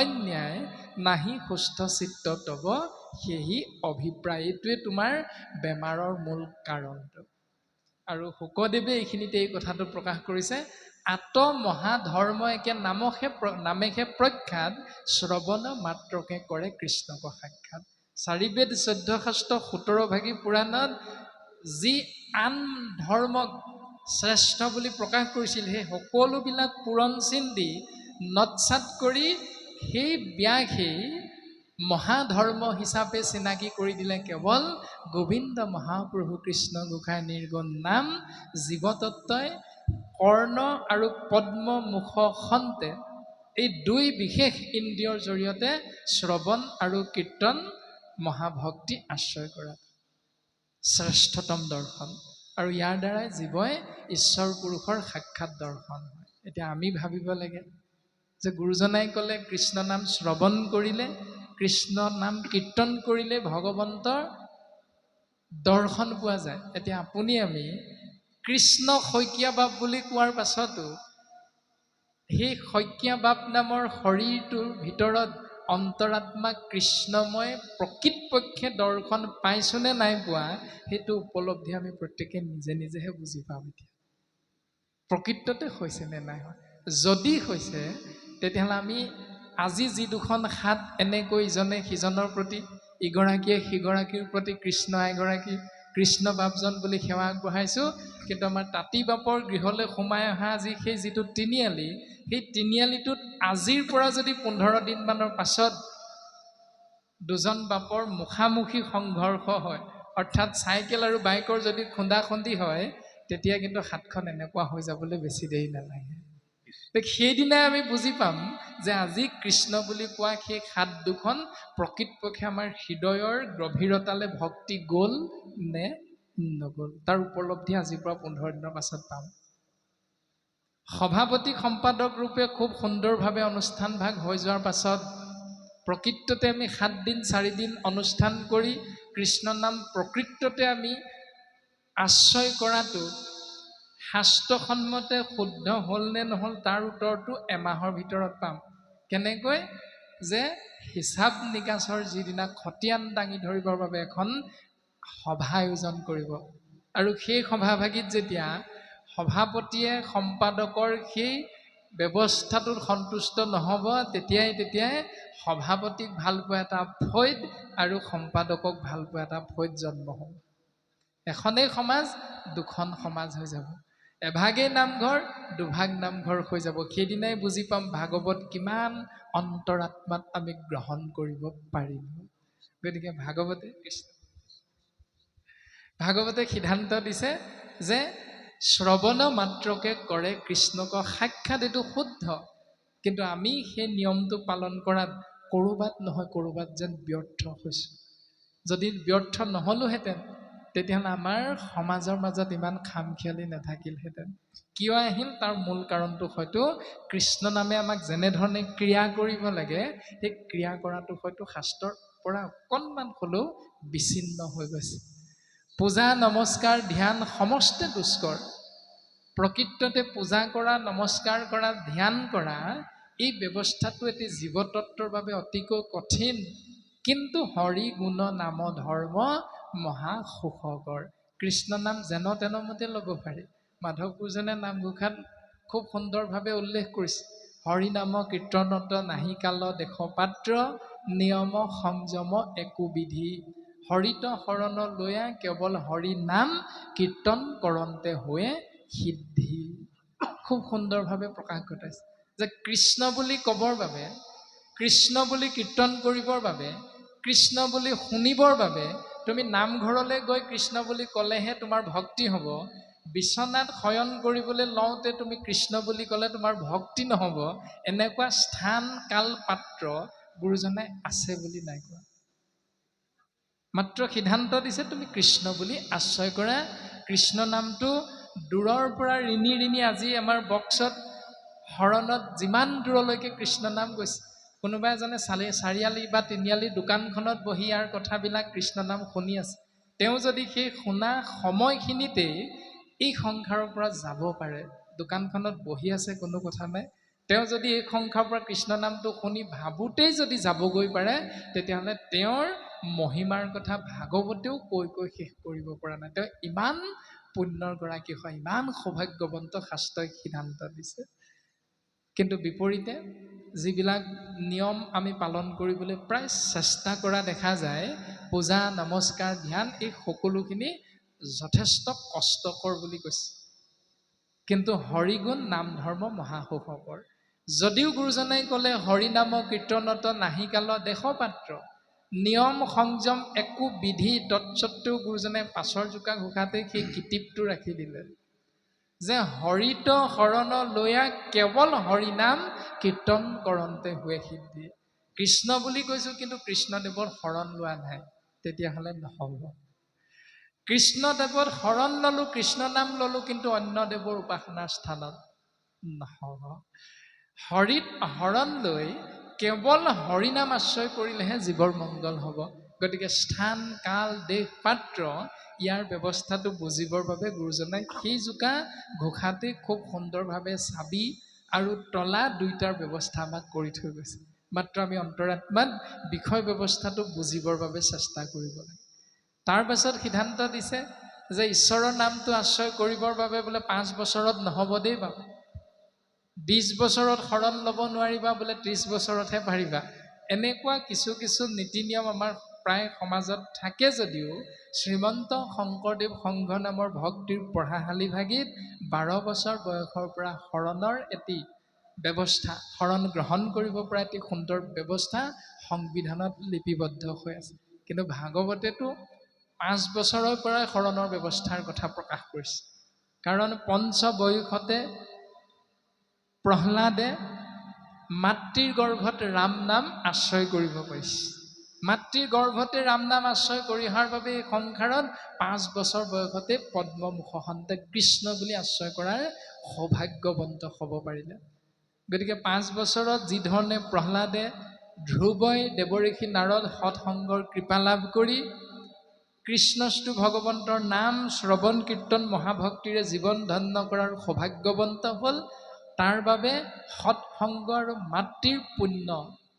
গতিকে আমিও প্ৰত্যেকজনাই পৰিয়ালটোত এগৰাকী মাতৃ হ'বলৈ ওলোৱা বোৱাৰী সেই সময়খিনিত অন্তত শহুৰ দেউতা শাহুৱাই সহিতে গাঁওখন প্ৰাথমিকৰ প্ৰত্যেকজন বাপ আয়ে যদি সন্তান্তি ভক্ত প্ৰহ্লাদ আৰু ধ্ৰুৱ হোৱাটো বিচাৰোঁ, তেতিয়াহ'লে শাস্ত্ৰই কোৱা সেই পৰিৱেশটো আমি গঢ়ি তুলিবলৈ চেষ্টা কৰিব লাগিব। যদি তাকে নকৰোঁ, তেতিয়াহ'লে আমি পিতৃ বা মাতৃৰ নামটো কৈ সন্তানটোৰ অপৰাধ কৰ্মৰ বাবে পিতৃ মাতৃক দুখী আমি কোনো লাভ নাই। কাৰণ অমংগলটো কেৱল পিতৃ মাতৃয়ে নহয়, গাঁওখনৰো হ'ব। যদি ৰাতি 11 বজাত 3-4 পেগমান গলাধকৰণ কৰি হুলস্থুল কৰি থাকে গাঁওখনত, তেতিয়াহ'লে কেৱল পিতৃ মাতৃয়ে অশান্তি নহয়, অশান্তি গোটেই গাঁওখনৰে হয়। গতিকে সেই অশান্তিটো যদি আমি কোনেও নিবিচাৰোঁ, তেতিয়াহ'লে সন্তান সম্ভৱা এগৰাকী মাতৃৰ গৰ্ভত থকা সন্তানটি ভকত হোৱাটো যেতিয়াই আমি বিচাৰিম, তেতিয়াই কায়াধুৱে যেনেকৈ দেৱঋষি নাৰদৰূপী সৎসংগৰ আশ্ৰয়ত থকাৰ বাবে, কৃষ্ণ নাম শ্ৰৱণ কৰাৰ বাবে যিধৰণে গৰ্ভস্থ সন্তান অসুৰৰ ঔৰসজাত হোৱা স্বত্বেও কিন্তু শাস্ত্ৰই ভকতৰূপী প্ৰশংসা কৰিছে। তদনুৰূপ আমি পিতৃ মাতৃ পঢ়া শুনা নকৰা হ'লেও, শিক্ষিত নহ'লেও কিন্তু আমাৰ সন্তান, আমি নামাচাৰ্য নহ'লেও, ভাগৱত আচাৰ্য নহ'লেও কিন্তু আমাৰ সন্তান এজন পৰম ভকত হৈ এই সংসাৰত আহিব পাৰে বা আমি আনিব পাৰিম। গতিকে চিন্তাটো আমাৰ প্ৰত্যেকৰে নিজৰ যে অসুৰৰ সন্তান যিধৰণে ভকত হ'ল, ব্ৰাহ্মণৰ সন্তান যিধৰণে অসুৰ হ'ল, কাশ্যপ হ'ল ব্ৰাহ্মণ, তেওঁৰ সন্তান কিন্তু হিৰণ্যকশিপুৰ আৰু হিৰণ্যাক্ষ দুৰ্দান্ত দুটা অসুৰ হ'ল। অন্য হাতেদি ৰাৱণ, কুম্ভকৰ্ণ, বিভীষণ তিনিওজন ব্ৰাহ্মণৰ সন্তান, কিন্তু কৰ্মত ৰাৱণ আৰু কুম্ভকৰ্ণৰ ৰাক্ষস হ'ল, বিভীষণ কিন্তু ভকত হ'ল। গতিকে আমি কোনটো হোৱাটো নিজে বিচাৰিম, সেইটো নিৰ্ভৰ কৰিব আপোনাৰ মোৰ চিন্তা আৰু ভাৱনাৰ ওপৰত, আপোনাৰ মোৰ সংগ লাভৰ ওপৰত। ভাগৱতে সেই কথাটোকে শুকদেৱৰ পদ্মমুখখনতে ৰজা পৰীক্ষিতৰ আগত প্ৰকাশ কৰিছে। সেই ৰাজন পৰীক্ষিত, কৃষ্ণ নাম শ্ৰৱণ কীৰ্তন মহাভক্তিৰে এটি পুণ্যাত্মা হৰিধাৰী মনুষ্যলে নিজক উত্তৰণ ঘটাবৰ বাবে যি চিন্তা কৰিম, চেষ্টা কৰিম, তেওঁলোক স্ত্ৰী হ'লেও, বাল্য হ'লেও, বৃদ্ধ হ'লেও সমস্ত জনাকে ভাগৱতে সেই অধিকাৰটো আছে বুলি সিদ্ধান্ত দিছে। স্ত্ৰী বাল্য বৃদ্ধ সমস্তৰে অধিকাৰ, চাণ্ডালকো কৰে নামে তেখনে উদ্ধাৰ। যদি চণ্ডালো হয়, নিকৃষ্টৰো নিকৃষ্টতম জীৱও যদি এই সংসাৰত আছে, হে ৰাজন, কৃষ্ণ নাম যদি আশ্ৰয় কৰাৰ সৌভাগ্যৱন্ত হয়, তেতিয়াহ'লে নামে তেওঁকো তৎমুহূৰ্ততে এই সংসাৰৰ পৰা উদ্ধাৰ কৰিব পাৰে। আৰু এইখিনি কথা আমি পিতৃ ব্যাসদেৱৰ পৰা লাভ কৰা হৈছে ৰাজন পৰীক্ষিত। আৰু তুমি মহাবৈষ্ণৱ, তোমাৰ বিপদ হৈছে, আৰু এই বিপদত তোমাক আমি সেই পৰম সত্য বস্তুৰ লগত পৰিচয় কৰি দিবৰ বাবে আমি আগবঢ়া হৈছে ৰাজন। তুমি মহাবৈষ্ণৱত কৰিব বিদিত। প্ৰশ্নৰ উত্তৰ দেও শুনা সাৱধান, কৃষ্ণৰ নামেহে জানা পৰম কল্যাণ। তুমি সোধা প্ৰশ্নৰ উত্তৰটো আমি দিছোঁ, তুমি সাৱধানে শুনা। কেৱল কৃষ্ণৰ নামৰ দ্বাৰাহে জীৱৰ সৰ্বতো প্ৰকাৰে মংগল সাধন হয়। নামে সাধে যাৰ যেন মত অভিলাষ, জীৱা মুখ্য চাহৈ বৈকুণ্ঠত দেন্ত বাস। নাম আশ্ৰয় কৰা, যি ভাবি নাম আশ্ৰয় কৰিছা, নামে সেই ইচ্ছাটো জীৱৰ পূৰণ কৰিব পাৰে। কিন্তু বাকী ধৰ্মৰ দ্বাৰা সেই ইচ্ছা পূৰণ নহয়। যেনে যদি আমি পুত্ৰ কামনাৰ অৰ্থে এটি যজ্ঞ কৰোঁ, সেই যজ্ঞটোৰ মূল পুৰোহিত ব্ৰাহ্মণসকল, কিন্তু উদ্দেশ্য হ'ল কোনোবা এজন ৰজাই যজ্ঞ কৰিছে। উদ্দেশ্যটো কি? ৰজাই এটি পুত্ৰ সন্তান কামনা কৰিছে। এতিয়া ৰজাই পুত্ৰ সন্তান কামনা কৰা বিষয়টোত সহায়ৰ হাতখন আগবঢ়াইছে ঋষিমুনিসকলে। কৰ্মটো হ'ল যজ্ঞ, আৰু সেই যজ্ঞ কৰ্মটোত ঋষিমুনিসকলে যদিও মন্ত্ৰ উচ্চাৰণ কৰি অগ্নিত ঘিউ ঢালি দিছে, তৎসত্বেও কিন্তু সেই ব্ৰাহ্মণসকলৰ পত্নী গৰ্ভত কিন্তু সন্তান জন্ম নহয়। সন্তান জন্ম হ'ব কাৰ গৰ্ভত? কেৱল যিজনৰ উদ্দেশ্যে কৰ্মটো আশ্ৰয় কৰা হৈছে, সেই ৰজাজনৰ পত্নী গৰ্ভতে সন্তান হ'ব। কিন্তু বিপৰীতে নাম আশ্ৰয় কৰিলে শুনে ভনে মনে স্মৰে নতুবা আদৰে, আনে বা গাৱন্তে জীৱা অভিনন্দা কৰে সকলোৰে সমান পুণ্যৰ গৰাকী হ'ব আজি আমাৰ বাপজনাই কীৰ্তন কৰিছে যদি 5 কেজি পুণ্য হৈছে আমি মূৰ্হমতিক আপোনাভাৱে আলোচকৰ দায়িত্ব দিলে আধা ঘণ্টা 1 ঘণ্টাৰ কাৰণে যদি আমাৰ 2 কেজি পুণ্য হৈছে আপোনাভাৱে শ্ৰৱণ কৰিছে 5 মিনিট শ্ৰৱণ কৰি উঠি গৈছে কোনোবা হবে 1 ঘণ্টা শ্ৰৱণ কৰি উঠি যাব আদি এই সময়ৰ তাৰতম্য হলেও বোলে বাপে কীৰ্তন কৰাৰ কাৰণে 5 কেজি হল পুণ্য আমি কীৰ্তন কৰাৰ কাৰণে 3 কেজিহে হল আপোনালোকে শ্ৰৱণ কৰি 5 মিনিটৰ পাছত উঠি গল বোলে 1 কেজিও নহল পুণ্য এনেকুৱা নহয় কৃষ্ণ নাম শুনে বা ভনে বা স্মৰে যেনেকৈ নহওক কীৰ্তন কৰক শ্ৰৱণ কৰক স্মৰণ কৰক আনে বা গাৱন্তে অভিনন্দা কৰে আনে গাওঁতে যদি বোলে অনুষ্ঠান ভাগি প্ৰশংসা কৰি থাকে বৰ সুন্দৰ অনুষ্ঠান কৰিলে কিনা তাতি বাপৰ গৃহত আমিহে যাব নোৱাৰিলো এই বুলি যদি প্ৰশংসাও কৰে অনুষ্ঠান ভাগিৰ বিষয়ে তেতিয়াহ'লে সেইজনেও ইয়াত নাথাকিও সমানেই পুণ্যৰ গৰাকী হৈ যাব পাৰে কেৱল এইটো নাম ধৰ্মতহে আছে বাকি কোনো ধৰ্মত এই ব্যৱস্থাটো নাই সেই ৰাজন পৰীক্ষিত তুমি মনত ৰাখিবা এই বুলি শুকদেৱে সেই পৰম সত্যৰ লগত ৰজা পৰীক্ষিতক চিনাকি কৰি দিছে আৰু যদি তুমি ইয়াতো কিবা সন্দেহ আছে সংশয় আছে তেতিয়াহ'লে তোমাক আমি এটা কাহিনী কওঁ শুনা সেই কাহিনীটো প্ৰকাশ ঘটাইছে যে এইখন পৃথিৱীৰে এজন ৰজা তোমাৰ উপৰি পুৰুষ নাম হ'ল খটাংগ খটাংগ নামৰ এজন ৰজাই ৰাজত্ব কৰিছিল এই পৃথিৱীৰ প্ৰজাবৃন্দক কিন্তু তেওঁৰ সৌভাগ্য হৈছিল যে স্বৰ্গত গৈ দেৱতাসকলক অসুৰ দানৱ আদি দুষ্ট শক্তিৰ পৰা ৰক্ষা কৰাৰ দায়িত্ব লাভ কৰিছিল আৰু সেই দায়িত্ব পালন কৰি বহু বছৰ কাল স্বৰ্গত থাকোতে এদিন তেওঁ পুনৰ পৃথিৱীলৈ আহিবৰ বাবে ইচ্ছা কৰিছিল আৰু পৃথিৱীলৈ আহিবৰ ইচ্ছা কৰোঁতে স্বৰ্গৰ দেৱতাসকলে তেওঁৰ সেই কৰ্মত সন্তুষ্ট হৈ তেওঁক এটি বৰ দিবৰ বাবে আগবাঢ়িছিল আৰু সেই বৰটো কি লাগে সুধিছিল আৰু সোধাৰ লগে লগে ৰজা খটাংগই সেই বৰটো ল'বৰ বাবে আগবাঢ়িছিল যদিও তেওঁ মনৰ ভাৱনা এটি প্ৰকাশ কৰিছিল আৰু সেই কাহিনীটো ভাগৱতৰ পদৰ দ্বাৰা খুব সুন্দৰভাৱে প্ৰকাশ ঘটাইছে আৰু আমাৰ বাপজনাই সেই কাহিনীটো পদৰ অংশ আগবঢ়াই দিব আমি পুনৰ পাঠৰ মাজলৈ আগবাঢ়িম কৃষ্ণ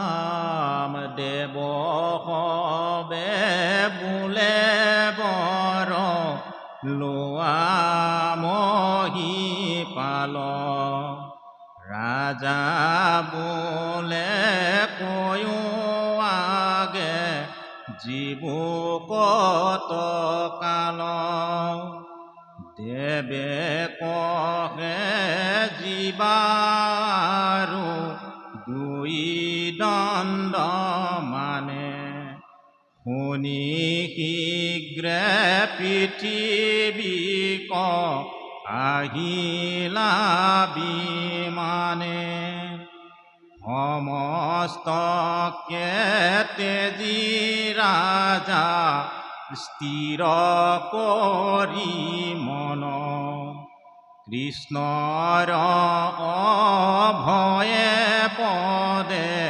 কহিল শৰণ মুহূৰ্তে খটাংগে পাইলা পৰম গতিক জীৱাসাত দিনে তুমি চিন্তা কৰা কি ক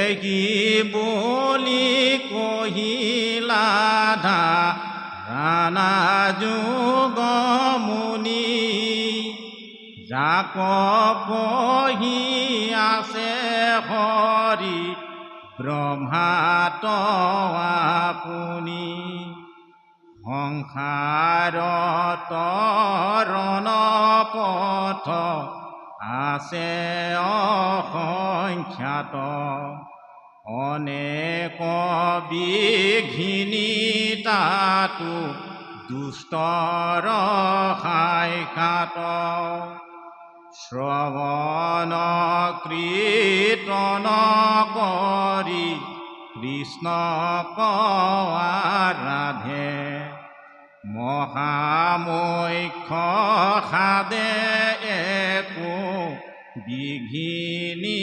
নবাধে জাত সন্তে শুভই ৰতি কৃষ্ণৰ চৰণে নাহিকে সুগময়াত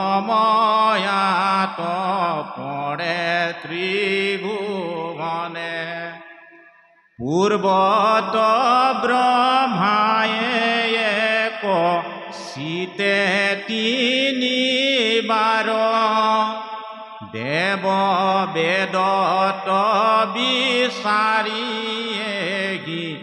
মানে পাই নাহাৰ শ্ৰৱণ কীৰ্তন মাত্ৰ সুগম ভকতি অল্পতে উপজয় বিন্দত প্ৰেমৰতি হেন জানি মহাযত্নে কৃষ্ণ সৰ্বথা শ্ৰৱণ কীৰ্তন কৰা তেজিয়ান কথা শুদ্ধ হৈবায়েতে কেতে জীৱ মায়া জালে কৃষ্ণৰ পৰম পদ পাইবাই অল্প কালে। কৃষ্ণ ৰাম কৃষ্ণ ৰাম। খুব সুন্দৰভাৱে শুকদেৱে সেই কাহিনীটো আগবঢ়াই দিছে ৰাজন পৰীক্ষিত। যেতিয়াই খটাংগ ৰজাই স্বৰ্গত দেৱতাসকলক সেৱা কৰি সন্তুষ্ট কৰিব পাৰিছিল, দেৱতাসকলো তাৰ বিনিময়ত ৰজা খটাংগক এটা বৰ দিবলৈ আগবাঢ়িছে। আৰু সেই বৰটো কি বৰ লাগে কোৱা বুলি কোৱাৰ লগে লগে ৰজা খটাংগই নিজৰ মনৰ ভাৱনাটো প্ৰকাশ কৰিছে। মনৰ ভাৱনাটো কি? দেৱহৱে বোলে বৰ লোৱা মহিপাল। মহি মানে পৃথিৱী বা মাটি, পাল মানে শাসনকৰ্তা। ৰাজা বোলে কৈও আগে জীবু কতকাল। কোৱাচোন ৰাজন, তোমাক কি বৰ লাগে?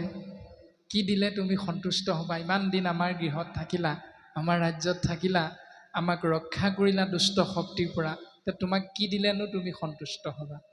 আমাকো সোধে বিভিন্ন স্থানৰ পৰা ফোন কৰি, বোলে বাপ আপুনি আমাৰ ইয়াত অনুষ্ঠান কৰিবলৈ আহিলে আপোনাক মাননি কিমান দিয়া হ'ব? আপুনি মাননি কি লয়? সেইবুলি আমাকো সোধে বিভিন্ন স্থানৰ পৰা। হয়তো তাঁতি বাপকো সোধে চাগৈ যে বাপ আপুনি ইয়ালৈ আহিলে মাননি কিমান দিয়া যাব? এতিয়া সেইখিনিতেই গোটেই ভাগৱতৰ দৰ্শনটো নিহিত হৈ আছে। ৰজাকো সুধিলে আপুনি ইমান দিন আমাক সেৱা কৰিলে, দুষ্ট শক্তিৰ পৰা ৰক্ষা কৰিলে, আমি সন্তুষ্ট, আমিতো কিবা এটা আপোনাক বিনিময়ত দিব লাগিব। বোলে কি দিলেনো সন্তুষ্ট হ'ব কওকচোন? তেতিয়া ৰজা যে খটাংগ যে প্ৰকৃততে ভগৱন্তৰ এজন ভকত, সেইকাৰণে তেৰাই কি চিন্তা কৰিছে, বোলে ৰাজা বোলে কৈও আগে জীবু কতকাল। মোক এইটো কোৱা, মই এইটোহে জানিব বিচাৰিছোঁ যে মই এই সংসাৰত আৰু থাকিম কিমান দিন। এতিয়া আমাৰ চৰকাৰে যেতিয়া অৰুণোদয় আঁচনি দিছিলে আৰু 10,000 টকা দিছিলে, সেইদিনা যদি ক'ৰবাৰ নামঘৰত কোনোভাগ এভাগ অনুষ্ঠানত যদি ভাগৱতৰ অনুষ্ঠান আছিলো, সেইদিনা কিন্তু আইসকল তাতহে বেছি ভিৰ কৰা দেখা যায়। এতিয়া শাস্ত্ৰই কোৱা কথা আৰু আমি পালন কৰা নীতি নিয়মৰ মাজত পাৰ্থক্য কোনটো, সেইটোৱে আমি বুজি পালেই উত্তৰটো তাতেই লুকাই আছে। সিদ্ধান্ত দিছে বোলে দেৱে কহে জীৱা আৰু 2 দণ্ড মানে, শুনি শীঘ্ৰে পৃথিৱীক আহিলা বিমানে। দেৱতাই সিদ্ধান্ত দিলে যে তুমি আৰু 2 দণ্ড মানহে এই সংসাৰত থাকিব পাৰিবা। ঘড়ীৰ হিচাপত বৰ্তমান ঘড়ী, তেতিয়াতো ঘড়ী নাছিল, পল অনুপল দণ্ড এনেকৈ আছিল। আৰু এতিয়া ঘড়ীৰ হিচাপত তেতিয়াৰ সেই 2 দণ্ড প্ৰায় 45 মিনিট, সম্পূৰ্ণ 45 মিনিট বুলি কোৱা নাই, 1 দণ্ড 22.5 মিনিট প্ৰায় শব্দটো ব্যৱহাৰ কৰা হয়। গতিকে ৪৫ মিনিট সময়হে তুমি এই সংসাৰত থাকিব পাৰিবা। আৰু লগে লগে দেৱতাৰ কৃপাধন্য হৈ দিব্য ৰথত উঠি খটাংগ আহি এই পৃথিৱীত উপস্থিত হ'ল নিজৰ ৰাজ্যত। আৰু পৃথিৱীত উপস্থিত হোৱাৰ লগে লগে সমস্তকে তেজী ৰাজা স্থিৰ কৰি মন কৃষ্ণৰ অভয় পদে পখিল শৰণ। ভগৱন্তৰ চৰণ কমল হৃদয়ৰ পদ্মত চিন্তা কৰিছে। ইমান দিনে ভাবি আছিল মোৰ ল'ৰা, মোৰ ছোৱালী, ইমান দিনে ভাবি আছিল মই ৰজা, এওঁলোক মোৰ প্ৰজা, গতিকে এওঁলোকক মই কেনেকৈ শাসন কৰিব লাগিব আদি বিভিন্ন চিন্তাৰে মনটো ভাৰাক্ৰান্ত হৈ আছিল।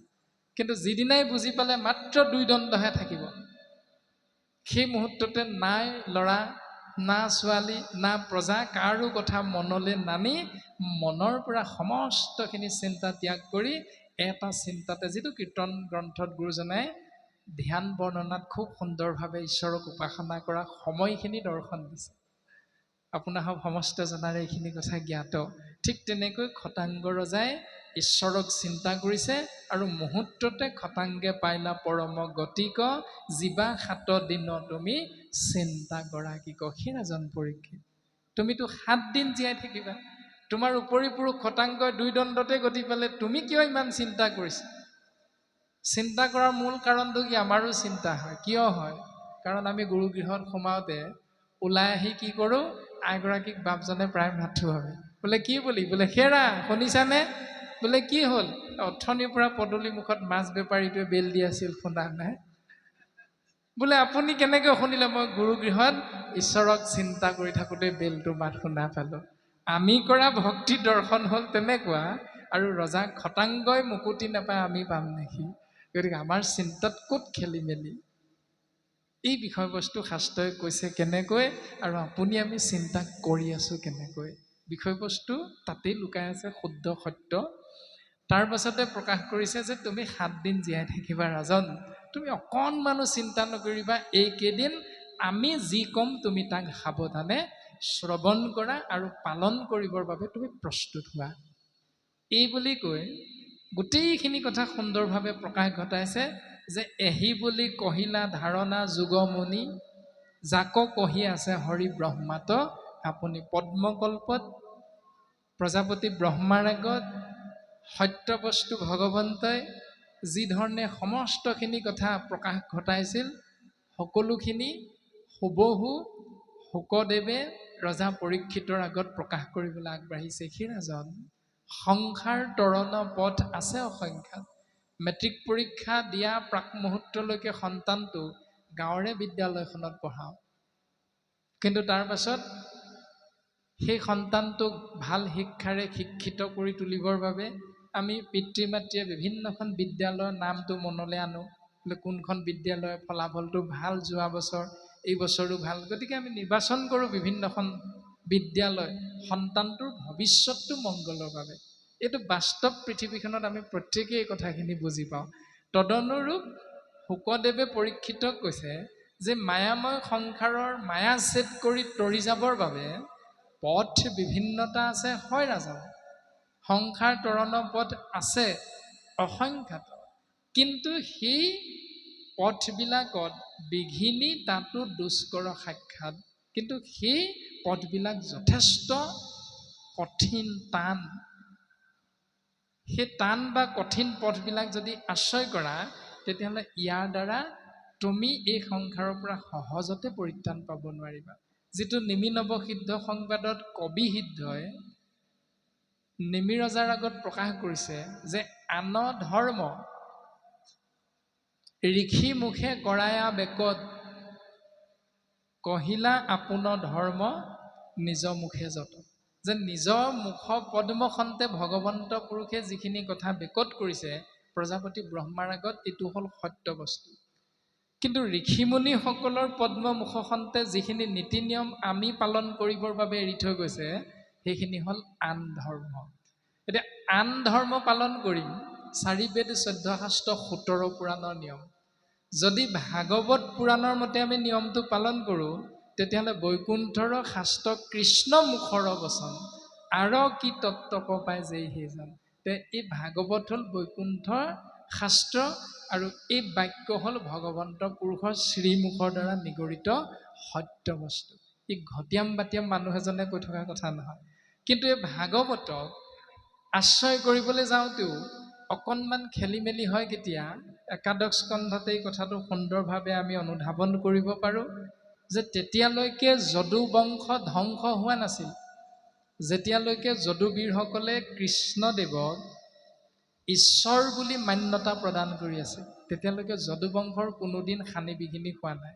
কিন্তু যিদিনাই যদুবীৰসকলে চিন্তা কৰিলে কৃষ্ণ মোৰ সমান বয়সৰ, গতিকে ই মোৰ লগৰীয়া, ইয়াকনো মই ঈশ্বৰ বুলি ক'মনে, এই বুলি যিদিনাই ভাবিবলৈ ধৰিলে, কোনোবা এজনে ভাবিলে কৃষ্ণ মোৰ সম্বন্ধত এই ভতিজাটোৰ বয়সৰহে, তাকনো মই ঈশ্বৰ বুলি ক'ম নি, তাক মই ঈশ্বৰ বুলি ভাবিম নি, গতিকে সি মোৰ ভতিজা সম্বন্ধ, মই তাৰ খুৰা সম্বন্ধীয়, এই ভাৱনা সংসাৰ নিয়মৰ ভাৱনাৰে যিদিনাই যদুবীৰসকলে কৃষ্ণক ভাবিবলৈ ধৰিলে সেইদিনাৰ পৰা যদুবংশ ধ্বংসৰ আৰম্ভণি হৈ গ'ল।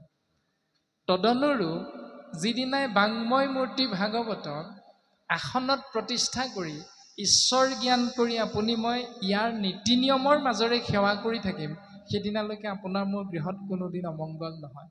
গৃহ মানে বাস্তৱ গৃহখনৰ কথাও ভাবিব পাৰোঁ, 24টা তত্ত্বৰে গঠিত শৰীৰৰূপী গৃহখনৰ কথাও ভাবিব পাৰোঁ। প্ৰকৃততে শৰীৰৰূপী গৃহ একাদশ স্কন্ধত খুব সুন্দৰভাৱে কৈছে। উদ্ধৱে 27 ভাগী প্ৰশ্ন সুধিছে, তাৰ ভিতৰত গৃহ কাক বোলে তাৰো উত্তৰ ভাগৱতত সুন্দৰভাৱে দিছে। গতিকে এই গৃহভাগী বা বাস্তৱসন্মত এই বাঁহ বেত শিল ইটা বালিৰে নিৰ্মাণ কৰা গৃহভাগীত তেতিয়ালৈকে অমংগল নহয় যেতিয়ালৈকে ভাগৱত বাংময় মূৰ্তি গুণমালাক ঈশ্বৰ জ্ঞান কৰি আমি সদা সৰ্বদা সেৱা কৰি থাকিম। কিন্তু সেইদিনাই বিপদ আপদৰ পৰা আপোনাক মোক ভগৱন্তই ৰক্ষা নকৰে যিদিনাই আমি ভাবি ল'ম বোলে আমাৰ গুৰু গৃহভাগ বাহিৰতহে আছে, মমাইদেউ আহিলে ভিতৰত মাছ অকণ আনি সোমোৱাব পাৰিম দিয়া, এই বুলি যিদিনাই ভাগৱতৰ বিপৰীত নিয়ম চিন্তা কৰিম, যিদিনাই ভাবিম যে ভাগৱতত লিখি থোৱা কথাহে, এই বুলি যিদিনাই আপুনি সমস্তজনে আমি পালন কৰিবলৈ এৰি দিম ভাগৱতৰ সত্য নীতি নিয়মক, সেইদিনাৰ পৰা আপোনাৰ মোৰ গৃহত অমংগলৰ আৰম্ভণি হৈ যাব। কোনটো পালন কৰিম, কোনটো বিচাৰিম, সেইটো আমি প্ৰত্যেকে নিজে নিজেহে উপলব্ধি কৰিব পাৰিম। ইয়াত শুকগুৰুৱে ৰজা পৰীক্ষিতক সাৱধান বাণী শুনাইছে, মানে পৰম আত্মাই জীৱাত্মাৰূপী আমি সমস্তজনাকে শাস্ত্ৰৰ বাক্যৰ দ্বাৰা উপদেশ প্ৰদান কৰিছে। সেই ৰাজন পৰীক্ষিত তুমি শুনা, যদি বিশ্বাস নাই কৰা, পূৰ্বতে ব্ৰহ্মাই একচিতে 3 বাৰ, এবাৰ নহয় দুবাৰ নহয়, 4খন মুখেৰে ব্ৰহ্মাই 3 বাৰ পাতকে বিচাৰ কৰিছে। বিচাৰ কৰি এটাই পালে, মাধৱদেৱে নামঘোষা শাস্ত্ৰত প্ৰকাশ কৰিছে।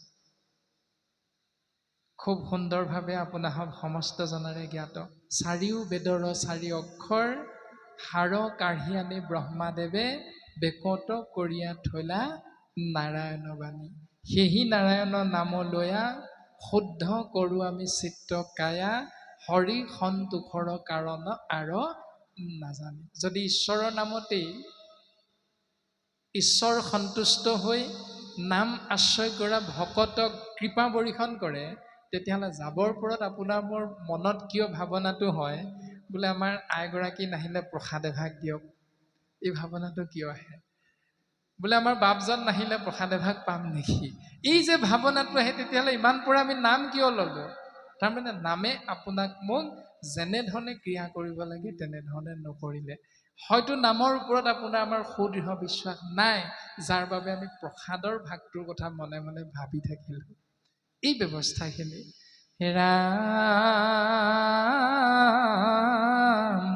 শ্ৰৱণ কীৰ্তন মাত্ৰ সুগম ভকতি, অল্পতে উপজয় গোবিন্দত প্ৰেম ৰতি, হেন জানি মহা যত্নে কৃষ্ণক সৰ্বথা শ্ৰৱণ কীৰ্তন কৰা তেজিয়ান কথা মহাযত্ন কৰি কৃষ্ণ কথা চিন্তা কৰা, শ্ৰৱণ কৰা, কীৰ্তন কৰা, ত্যাগ কৰা আন কথা। প্ৰমাণ দিছে দেৱৰ্ষি নাৰদৰ লগত ব্যাসৰ যি সংবাদ, ব্যাস নাৰদ সংবাদ। দ্বিতীয়তে কৈছে নৈমিষ ক্ষেত্ৰত 28,000 ঋষি আৰু উগ্ৰশ্ৰৱা সূতৰ মাজত হোৱা আলোচনা। এই আলোচনাবিলাকত কি কি কথা হৈছে? নিমি ৰজা আৰু নৱসিদ্ধৰ মাজত, তাৰপিছত বসুদেৱ আৰু নাৰদৰ মাজত, তাৰপিছত কৃষ্ণ আৰু নাৰদৰ মাজত, উদ্ধৱ আৰু কৃষ্ণৰ মাজত, তাৰপিছত বিদুৰ আৰু মৈত্ৰেয়ৰ মাজত, আকৌ যুধিষ্ঠিৰ আৰু নাৰদৰ মাজত। বিভিন্ন সংবাদ ভাগৱতত আছে। কপিল চৰিত, কপিল আৰু মাতৃৰ মাজত, দেৱহূতিৰ মাজত যি আলোচনা হৈছে, সেই আলোচনাত এই মায়াময় সংসাৰৰ বিষয়বস্তুৱে ক'তো ঠাই পোৱা নাই। কেৱল ইজনে সিজনক লগ পাওঁতে মুখ্য স্থান হ'ল, কেন্দ্ৰবিন্দু হ'ল কেৱল কৃষ্ণস্তু ভগৱান স্বয়ং। ভগৱানৰ কথাহে আলোচনা হয়। কিন্তু আপুনি আমি যেতিয়া সমাজলৈ যাওঁ, সেউকীয়ে আমন্ত্ৰণ কৰে ভকত বুলি, আৰু ভকত হিচাপে আমন্ত্ৰণ কৰোঁতে আমি যাব লাগে ভকত হৈ, কিন্তু আমি যাওঁ এজন সাধাৰণ মানুহ হৈ। প্ৰমাণটো যেতিয়াই ইজনে সিজনক লগ পাওঁ, কওঁতে কৃষ্ণ শইকীয়া বাপ বুলিয়ে কওঁ, কৃষ্ণ তাঁতী বাপ বুলিয়ে কওঁ, কিন্তু তাৰ পাছত আলোচনাৰ মূল কেন্দ্ৰবিন্দু হয় বোলে ঘৰত আইগৰাকী ভালনে, ঘৰত সন্তানটোৰ ভালনে, এই বিষয়বস্তু। এইবিলাকে মুখ্য স্থান পায়। কিন্তু নাৰদ ব্যাস সংবাদ, তাৰপাছত 28,000 ঋষিমুনি আৰু উগ্ৰশ্ৰৱা সূত, তাৰপাছত বসুদেৱ আৰু নাৰদ সংবাদ, প্ৰত্যেকতে মূল বিষয়বস্তু কৃষ্ণকেন্দ্ৰিক। আৰু সেই কথাটোকে বৰ্তমান কৈছে যে হেন জানি মহাযত্নে কৃষ্ণক সৰ্বথা শ্ৰৱণ কীৰ্তন কৰা, তেজি আন কথা। আন কথাবিলাক যিমান পাৰা সিমান ত্যাগ কৰা। ঘৰত থাকোঁতে বেলেগ কথা, কিন্তু এই মুহূৰ্তত ভকতৰ সংগত কেৱল কৃষ্ণ নাম। কাৰণ আমি কত জন্ম পুণ্যৰ ফলত, ভাগ্যৰ বলতহে মনুষ্য জন্মটো লাভ কৰিছোঁ, যিটো প্ৰজাপতি ব্ৰহ্মাদেৱেও বিচাৰিছিল। শনিমুখ সৰ্বজন কৃষ্ণৰ চৰিত্ৰ, আত পৰে আন পুণ্য নাহিকে কলিত। লভি আছা জন্ম যিটো ব্ৰহ্মাৰো বাঞ্ছিত, জানি যত্নে কৰা পান কৃষ্ণ কথা অমৃত। ব্ৰহ্মাই বিচাৰিছিল মনুষ্য জন্ম পাবলৈ, কিন্তু মনুষ্য জন্ম ব্ৰহ্মাই নাপালে। গতিকে আমাৰ পৰম সৌভাগ্য, মনুষ্য জন্ম লাভ কৰিলোঁ। তাতে সময় হ'ল কলিযুগ আৰু স্থান হ'ল ভাৰতবৰ্ষ। গতিকে 3 সংযোগ ঈশ্বৰৰ কৃপাত লাভ হ'ল। চতুৰ্থটো সংযোগ তেওঁৰে নাম আশ্ৰয় কৰি প্ৰত্যেক মুহূৰ্ত পাৰ কৰিবৰ বাবে চেষ্টা কৰা। আৰু তেতিয়াই বোলে শুদ্ধ শুইবা এতেকে তেজিব মায়া জালে, কৃষ্ণৰ পৰম পদ পাইবা অল্প কালে। তুমি শুদ্ধ হ'ব পাৰিবা আৰু মায়াৰ পৰা পৰিত্ৰাণ পাবা। কৃষ্ণদেৱৰ এক কণিকা কৃপা নহয়, কৃষ্ণদেৱৰ পূৰ্ণ কৃপাৰ পাত্ৰ হৈ তৎমুহূৰ্ততে এই সংসাৰৰ পৰা পৰম গতি লাভ কৰিব পাৰিবা।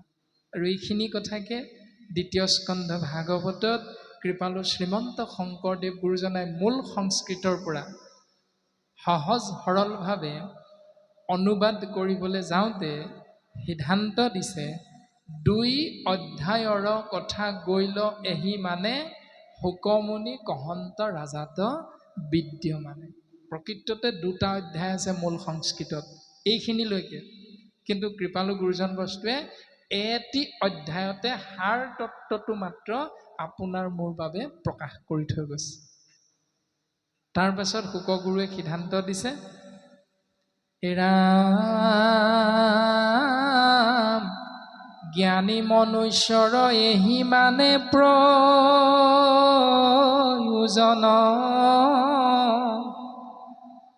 কৰিবে কৃষ্ণৰ মাত্ৰ শ্ৰৱণ কীৰ্তন।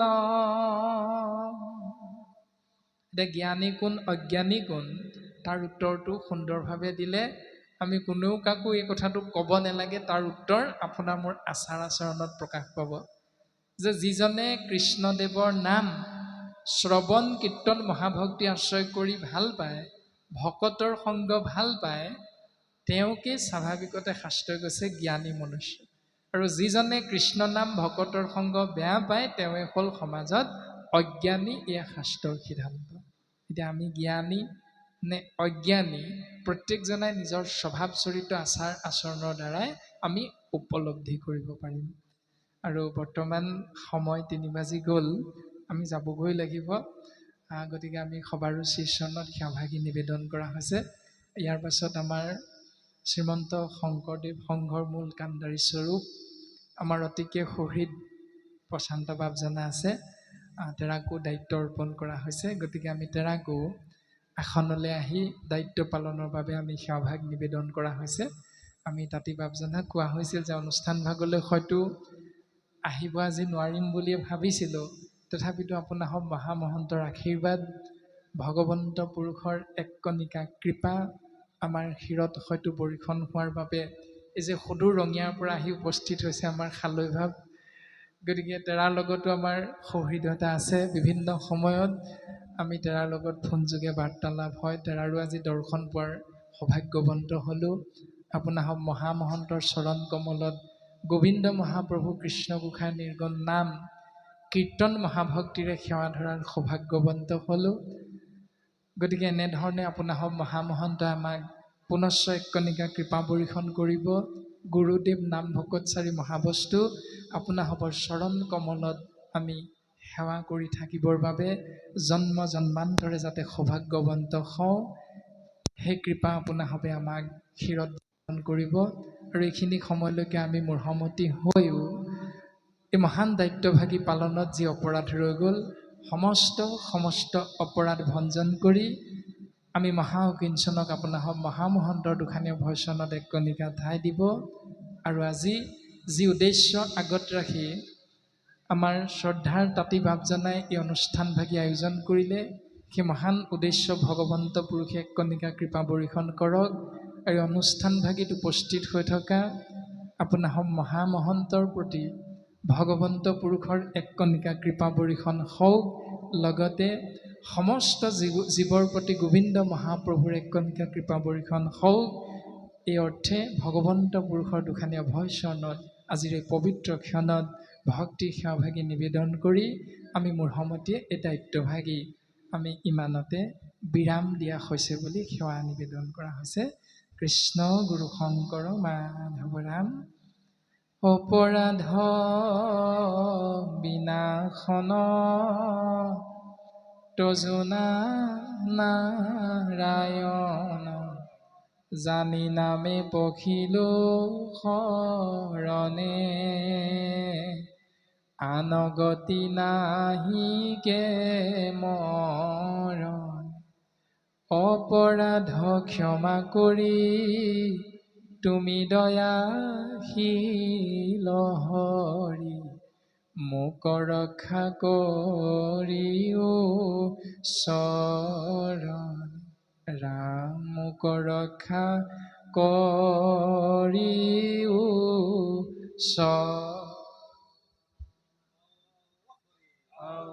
হৰি ৰাম কৃষ্ণ।